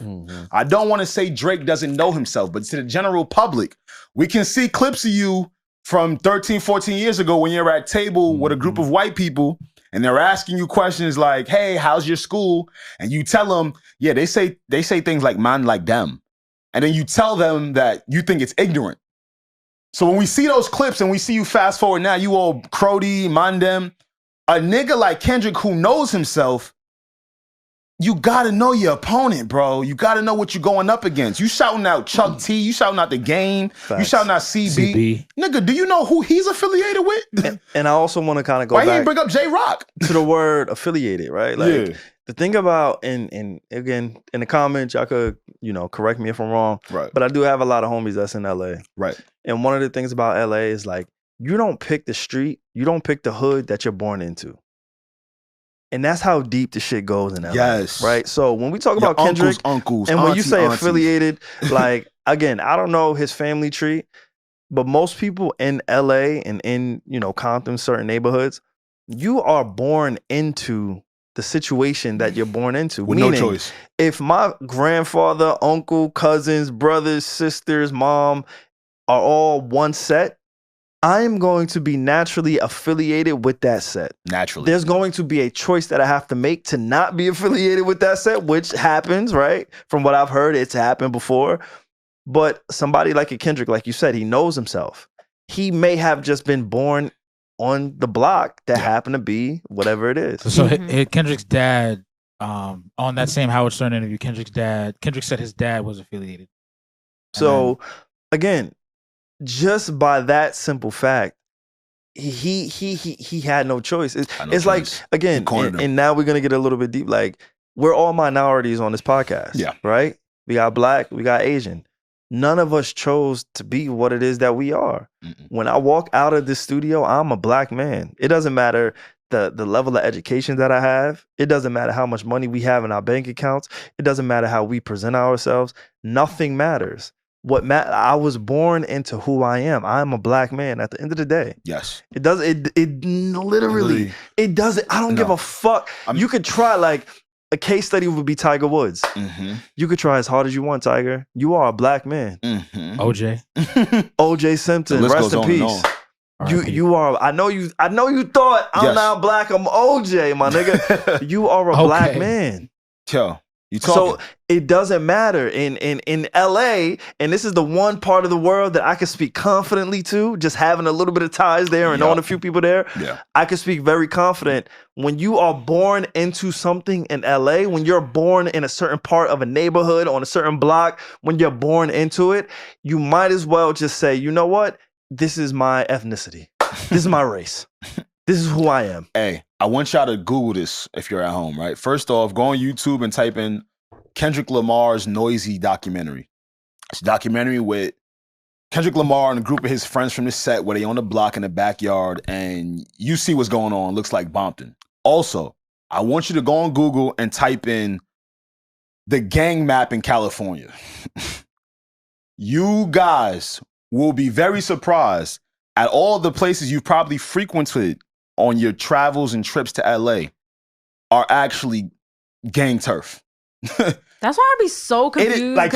If you look at that map, you fake shake. I did it off my last trip. I'm gonna be honest with you. I'm like, damn, son, we was wilding. We was outside. We had cars double parked. No, because that's why I'm confused. Because not a lot of people do their due diligence like you. And like you hear so much about how LA has so many transplants, but I'm like, do they know about this? Like, do they just be walking around? I think it's part of the reason why they made a Google California gang map. Okay. Just so the casuals and the new people there could really see how it's street after street. I'm talking, it's one blood territory right here in the street right over. It could be a Hoover. It could be a Crip right there. And they all live in divisions within each other, block by block.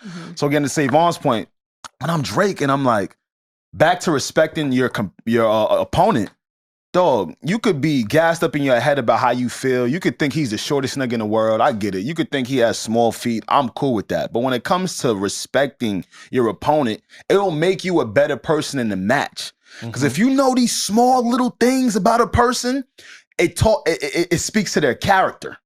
Not what they're hiding, not what they're posing as. And again, I'm not saying that Drake doesn't know himself, but when you going up against a nigga that really had to wake up, and like you said, my pops was affiliated, the niggas in the street told me to stay out of it, but I'm still immersed in it. You got to come with a whole nother level of realness, level of depth. You're just born into it. I think like the reason why a running theme within Kendrick's shots at Drake has been like, oh, you think you cool because you have this cosign, you have this cosign. He's brought that up many, many, many times, whether it be Atlanta or whatever, or the toughness or the streets. So like what I thought about was, Drake's song with The Game, 100. I love that song. Yeah. And you remember the video. Oh, that's what I'm about to bring up. So in the video, Drake is in LA, in Compton, right? He's like in Compton, surrounded by a bunch of people. Yeah. I'm not going to say they're gang members, but it's, he's surrounded by a bunch of people in California, in Compton. Yeah. And the lyric is, I literally have it right here. He goes, I'm glad you brought this up too. He's in Kendrick's hood on a song with The Game in California. And he says, I would have all of your fans if I didn't go pop and I stayed on some conscious shit. I brought that up because like we're talking about The Game, and Alex is just literally saying like, do you respect your opponent? Like, do you know who you're talking to? He's from California. He's literally from this life. And you think just because you got a cosign that you could act like this? I feel like that is what a lot of Kendrick's resentment comes from with Drake. And that's why he keeps repeating this point of like, yo, your cosigns, you seek this validation, all She's this. cooking right now. Yeah. That was beautifully said, Regi. It speaks again to just to the arrogance. Yes. The arrogance, yes. Well, the ability to have and be arrogant. Going back to Regi's point, when you said 100, I'm gonna go to 100, The Game featuring Drake, right? One of my favorite songs. Right? I love this song. The line that you said, right? I'm pop, but I could, if I went conscious, I would have all your fans, whatever the case may be. That was in 2015. Yeah. It just tells you how far back these dudes have been. And Kendrick did not fucking like that. At all. Yo, this song is crazy. Cause you out of town, nigga like Biggie heard about the shit with Diddy, so I came through to vest you up. And I got a vest for 40, a vest for Hush, a vest for every nigga with an owl on his chest. Do you listen? LA unified. You better all committing suicide. Teachers ain't testing us. See, I know how I feel to be platinum plus. Niggas is jealous of you, so they try to wrap you up, text you up. But it's OVO blood money, nigga. Catch these bullets like you catch the bus. So I'm gonna fade that out real quick. The Game had showed his allegiance. This is almost 10 years ago. Yeah. This is 2015 that this song came out. And it makes you think. We're in 2024. It makes you think in hindsight, right? Like, Game, why'd you do that? Regardless of why he did it. Yeah. So now I wonder if he still feels the same today, though. He got his cape on too. Does the Game? But hold on. Does the Game rock with the West Side right now as a whole, or does he stand up for Drake like how he did? He's defended Drake. I think recently. he's clearly he's going at Rick That's very Ross. interesting. He's going at Rick Ross. Oh, I mean, he's defending Drake. That's more personal for him, though. That's more personal for the Game. They have a history, but publicly, regardless. Studio with that fake shit. Y'all better not come to my funeral with that fake shit. Y'all better off realizing with 100 blood niggas behind you, you feeling gangster. I know. Yeah, go watch this video. That's how it be. Wow. You get a couple hood niggas behind you, like, yeah, nigga, what's up? Like, untouchable. I feel like you got the strength of God. I'm glad you brought this song up. And literally the I don't know what to call it. The vocals behind that is talking about LA people. Right. And he's like, yeah, don't come to me with that fake shit. Like, I don't know. It's kind of crazy in hindsight. Like a contradiction. So much for wearing your true colors to every single fucking function. Had niggas tell me to my face how we were family and how they love me. Why they was skimming off the budget. Now when I see them, they're the ones that's acting funny. This could apply to Kendrick. To me and I'm on some straight unresponsive shit. Listen to it. I would have so many friends if I didn't have money, respect, and accomplishments. I would have so many friends if I held back the truth and I just gave out compliments. I would have all of your fans if I didn't go poppin', I stayed on some conscious shit. I would have so many more. That's directly in your hood, for sure. That's for sure. In hindsight, all this stuff is crazy. They've been going at each other for a very long time. And this hatred, especially from Kendrick's part, has been brewing because of shit like this. No, literally. A very long time. Should the Game... Like, he's like playing in his face type shit. Like, yeah, like, oh my God. I'm poking at you. So again, to anybody that thinks this is random, right, Reggie? This has been brewing for a very long time. This isn't new to anyone. I want to ask, should Rick Ross run from the Game? One thing we know about the Game is... Physically? In the booth. Both.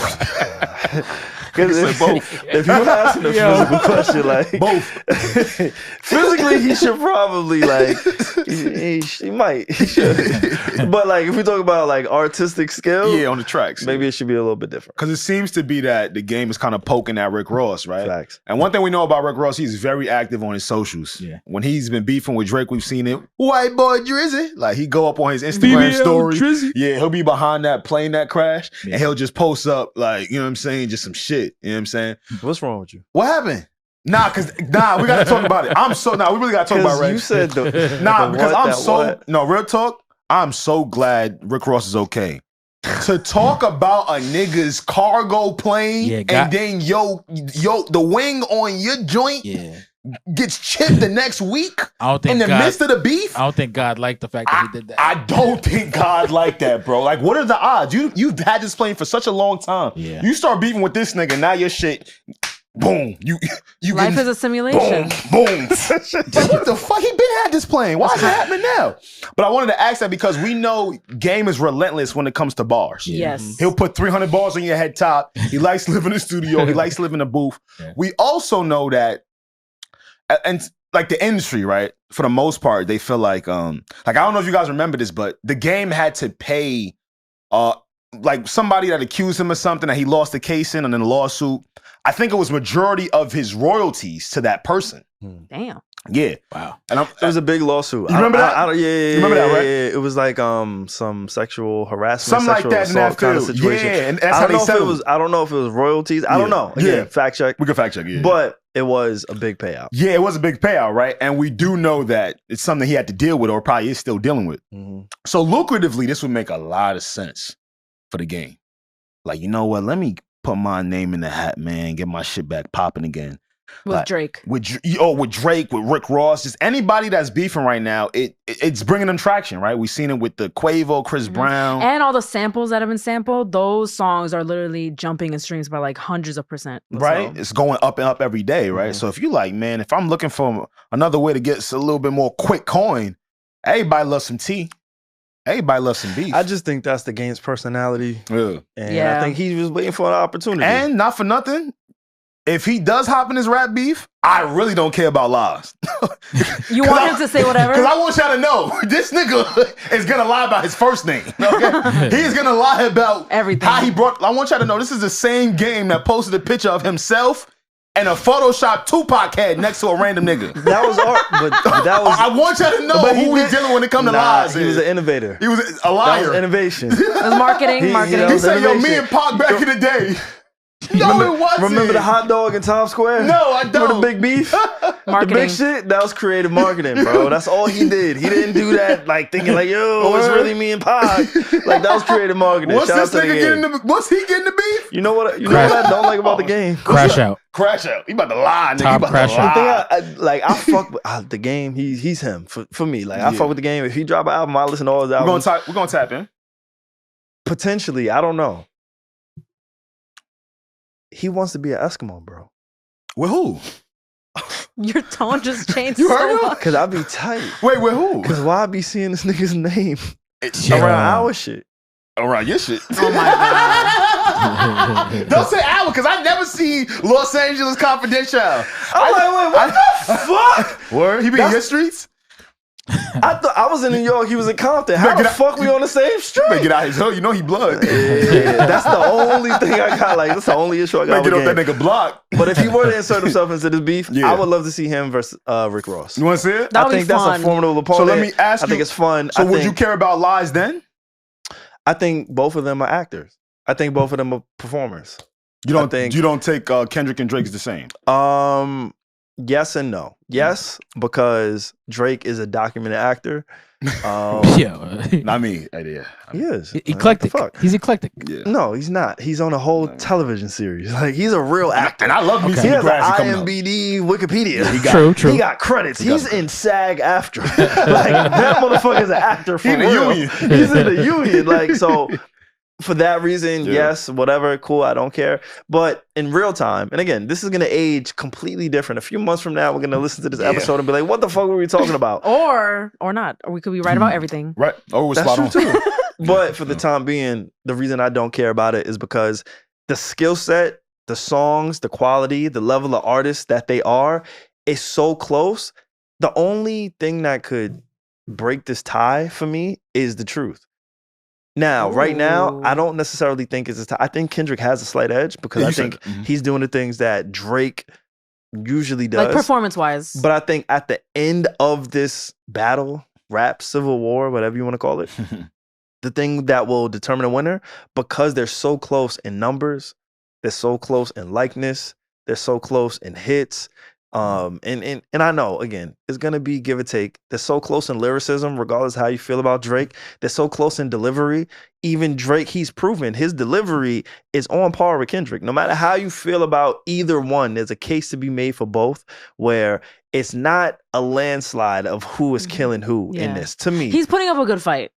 They both showing an up. amazing, Let's be very phenomenal clear. fight. They're both showing up. So for me, Absolutely. and again, I want to put this on record. The only thing that's going to put a winner, a true winner for this will be the truth.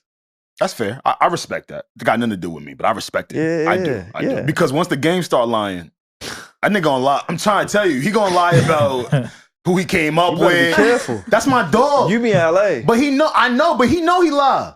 But he don't. He do. He don't. He double down on the shits. That's how I know he don't know. He think we don't know that he don't know. Like he about to get to it. I don't know if y'all ready. He about to say Rick Ross is a vegan. Like he about to lie. When he owns fucking Wingstop. Right. He gonna lie. So for me, it's like, all right, cool. Let's just see how entertaining y'all get the battle. Last question. Yeah. If Kendrick doesn't drop anymore and stops responding, does that say anything? I'm gonna be honest with you, right?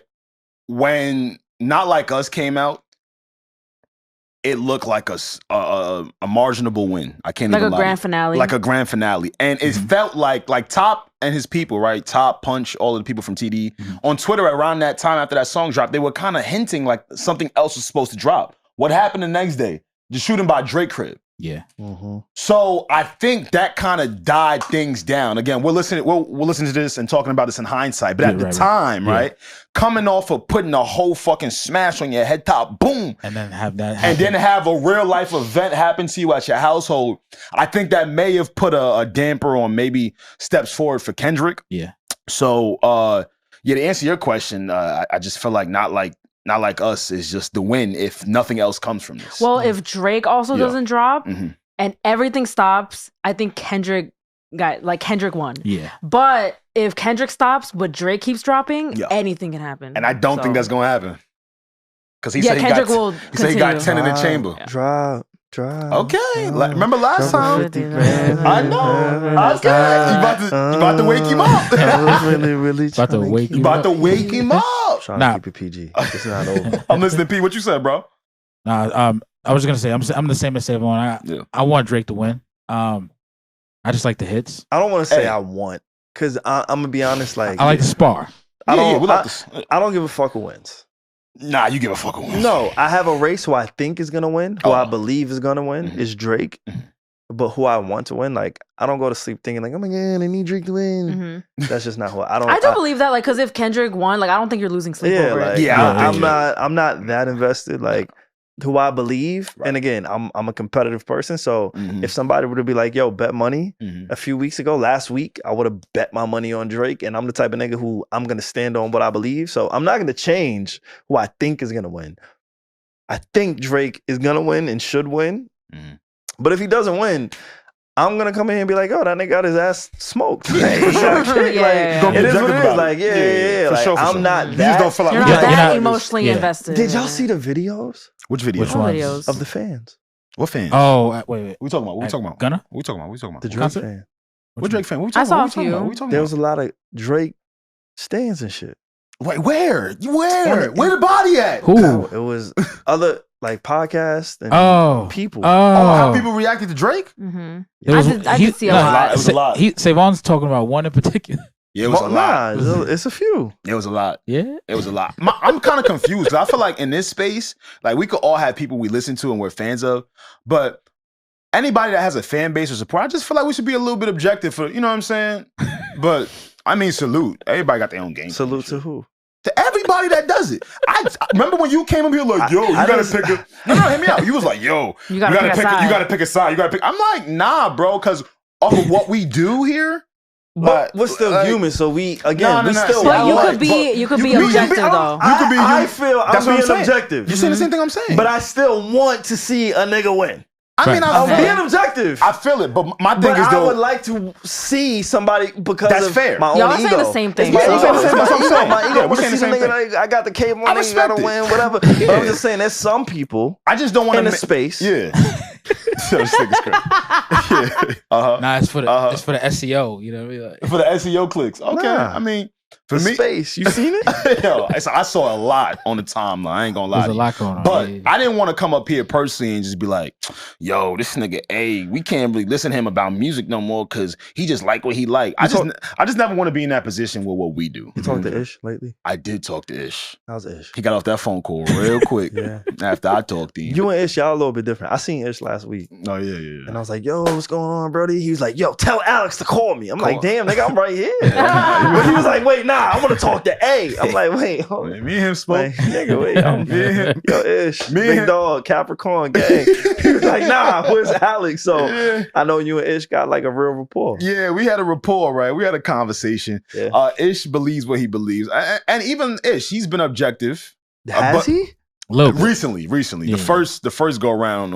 Eventually. I think somewhere down the line. Yeah. On the last episode they put out, he was a bit objective. Okay. He was being honest about what Kendrick did well. And that's really all we looking for in the space. He said he didn't like Not Like Us.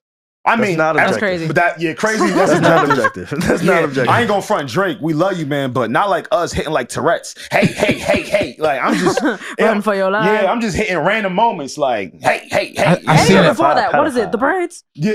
What is it? The Braids? Like I seen it everywhere. It's a lot, and we're used to Drake giving us those moments, those chants to repeat about other people and other things. He has it in him. I believe you. He does. We had a lot to talk about, but somehow we talked about Drake and Kendrick for the whole episode. Yeah. Real quick, y'all want to do quick hits? Yo, when the last time y'all been to the doctor? I go regularly, and also I love going because I love going in January and then also midway through. Hey. I love going because he always tells me that I'm so healthy. Really? So I go very. I love like my annual checkup. All my Reggie vitals, a gym rat too. So yeah, she a gym rat. I just love being healthy, just taking care of myself. Why do you ask? When was the last time you been to the doctor? Wait, Alex. Wait, Alex though. Oh yeah, probably like 3 months ago. 3? Yeah, I see my physician. All right. Yeah, well, last time you went. But why y'all don't look at me like that? I'm not looking at you like anything. You asked it. Because there's SaVon, niggas you who asked the question and we're trying to talk about it and you're like, what? But it's not me. It's Sexyy Red. Oh. It's not about me, bro. Like everything ain't about me. When you have a baby, you gotta do some doctor visits. She said her shit stink. Wait, can you guys? I'm sorry, I should have done research beforehand. Can you guys explain this to me? What the fuck are you guys talking about? There's a picture of Sexyy Red that she posted where it looks to be inside like a waiting room or something. And she captions it. She says, "At the doctor because my coochie stink." Is this on her Instagram? I think it was like day before yesterday. I feel like she's being funny. I think she was trolling. I'm not gonna lie. You know how we see Meg Don't joke like that, yo. You know how we see like Ice Spice. He about to say something crazy. And the branding for them is like ass shaking. Yeah. Yes. When I see Sexyy Red, oh my god, I know you about to say it. I can see that. Oh my god, what you see? What you see? But what do you see? What she said. Oh my god. But what did she say? That shit was stinking. But Alex like that though. I love me some Sexyy Red. No, you've been on here. You say you like it with a little twang on it, right? Yeah, gotta taste a little bit of her day on it. Like a lot or like just a? No, it's a little bit. Like. What does that do for you though? I can see it. Like it shows her character. Oh, okay. Yeah, and it shows me you're a real person. She can do a little jokey joke. She doesn't take herself too seriously. Yeah, I can see that. I ain't going for it. But sometimes you gotta go when shit ain't right. She also just had a baby though, right? You do a lot of doctor's visits after a pregnancy, right? That shit might not be right. I mean, Reggie would know more about this than us. Reggie, I know you didn't have a kid or anything like that, right? But I think some people put this on Reggie. I mean, we don't have vaginas. Reggie's the only girl. We don't have vaginas. She knows how to keep herself together. I will say, I don't want to get too serious because I know it's a joke, but like that is a thing where after you have a baby, your scent does change down there. Okay. You can literally Google it. So that's a thing. But I know we're joking right now, so we can continue to joke. I can see that. No, I've literally seen like videos of girls being like, oh, things they don't tell you about having a kid. And one of them is that like, oh, your scent down there is going to change so much. Like just postpartum, but like not your whole life. Yeah, I can see that. As a woman. Yes. How do you tell another woman like, yo, your shit like... How would I know that her coochie stinks though? I can smell it from that far away. I feel like girls are a lot more open than guys. The wind. I just don't know how I would be able to smell it though. Bikinis. Like you ever smelled bikini wind? I've never because I want to answer this question so bad right now, but I've never been next to stink pussy? Yeah, I've never smelled a stinky pussy. Like what about PE when you was in high school? Bad no, BO. I don't know. Oh, that's good. I don't know. Like great group of girls. Yeah. Wait, so you never smell fish? Fish or stinky pussy? Well, if I'm like around my friends, I've never smelled someone's vagina that was like, oh girl, like not I've your never... friends, just in general, because you could be like on the train. I really want to be honest and like locker room, the gym. You go to the gym a lot. There's a woman's locker room in the gym. Like for me, I know when I go to the gym sometimes, there's an old white nigga in the corner. His dick is out. His shit is out. They should be shriveled up. So it's like now they should be looking like a little button. Got the micro drum. Like I'm trying to answer this hypothetically. Like, I'm not trying to put it to you specifically or your friends specifically. Like your experience. Like I haven't been in a woman's locker room, and if you don't got to answer, that's fine. I got a story too. About what? Stink pussy or little dicks? Like you ever in high school? The latter I don't know nothing about because you know my pops is blessed. You know brother. What I mean? He blessed your boy. But anyway, I remember I was in high school once and we were at a dance, and you know, catch the dubs, you dancing. Couple seconds going, I'm like, and I'm gonna leave it right there. That story sucks. There's no ending. I didn't want to. I didn't want to divulge into it, but basically, I was dancing with the girl, and it just started to smell a little rancid. Damn. And it wasn't me. You kept dancing. Nah, I backed that. I backed that ass up off me. It's hilarious. You would hit Sexyy Red on a Henny night. I don't drink Henny. He said, his voice got shaky. He had to think about that. He had to think about his response. That is true. He's a tequila cran boy. That's it. That's the type of girl that will fuck you, boy. No more. No. I told you about getting fucked before. Paul is no freaky. That's the type of girl that will fuck you, man. You gotta be I careful. can see it. I can see it. I'm trying to tell you, man. She's very empowered. I say empowered woman right She's there. a strong queen. It'll look like SaVon's going like into convulsions. Yeah. Oh my gosh. Niggas start combusting and shit. Yeah. Let's stop talking about this. Yeah. Yo, just saying, man. Unhinged. Hey, When man. I come across a young lady and her coochie stinks so bad that I can smell it from next to her, I will let you guys know. Thank you. I'm glad you never. We appreciate it, man. It's traumatizing. Hey. You guys would know better than me because, like, you guys be all up in What there. you trying to say? Because you guys have we have been encounters. around We have encounters. naked women Yeah. right in their With stink coochie area pussies? more than me. So that's all I'm saying. Well, not with this thing. Okay, never mind. Okay. Stop it. You've never encountered a stinky coochie. That is just a lie. Like, Kevon, you trying to fuck this up. Come on, the world is healing. Stop. Shout out to Sexyy Red. The man. world is. Hey, I ain't gonna lie. You know, if we give oxtails and lamb chops a rest, we'll be whole again. The world is healing it right in front of us. Just think about it. Wait, why do we have to give it a rest? We eating them shits too much, Reggie. Nah, they trying to put it to rest. Oxtail's like $30 Yeah, now. we gotta put that motherfucker. Not to the rest. Korean supermarket. Oh shit! Oh shit! Oh shit! I shouldn't have said that. Yeah, I should have gate kept it. Send me the Addy. Send me the H Addy. Mart. H Mart. Also, real quick, that nigga 21 Savage, man, he not letting go of that Drake stimulus, huh? What happened? What? He went and did a concert. He's singing the Drake song word for word. I didn't see that. Yeah, just happened last night. So it's good to see what side he shows up on. He said, "Fuck that, nigga." Hey, this beef is gonna be over eventually. Just give me the money. Just give me the money. Just give He's me like, my Drake, money. Drake, I still love you, Drake. Hey, he said, as soon as this beat done up, this beef is done up, we get right back in the booth. Yeah. Her Loss Part 5, Because a nigga. lot of his recent money has been affiliated with Drake. Yeah. We about to Her Loss 2, 3, 4, 5. What Kendrick said? 5, 4, 6, 5 plus 5. Yeah, all that. Technically, 21 Savage didn't say anything. He didn't. And lend us credence to feel like he was a bit neutral. Yeah. But we know where he stands. It's very interesting. Also, we mentioned Future and Gunna. They are supposedly dropping releases on Friday. Now, at the time of this recording, Friday hasn't reached us yet. So by the time of our next recording, we'll do a more in-depth review on it. But that is interesting because that's another adjacent parallel beef. Mm-hmm. Future, Gunna. I find it so crazy that Future really don't give a fuck about Drake. Drake was on the track talking about it really hurt me that we fell out. Future said, man, fuck that. I'm in mixtape mode. My mixtape better than your album. For those of you that don't know what I'm talking about, Gunna has been promoting an album the same day Future is going to release his for a while now, a couple months now. He's even released singles, etc. So it's interesting to see how Atlanta beef finna turn up right now. Mm-hmm. Because, hey, Future got the streets. And that's just we don't have to argue about that.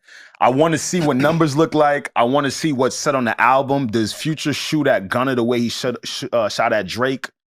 I want to see if he continues this run of just getting at the people he wants to get at, and just to see the OGs, the streets, and the youth who they're gonna side with amongst Future and Gunna. That should be interesting. I also want to keep my third eye open. Yeah, where there is a world. Because we all know this is entertainment, where we know Future, we know Young Thug, they have a relationship. Yeah. Gunna is off of the Young Thug tree.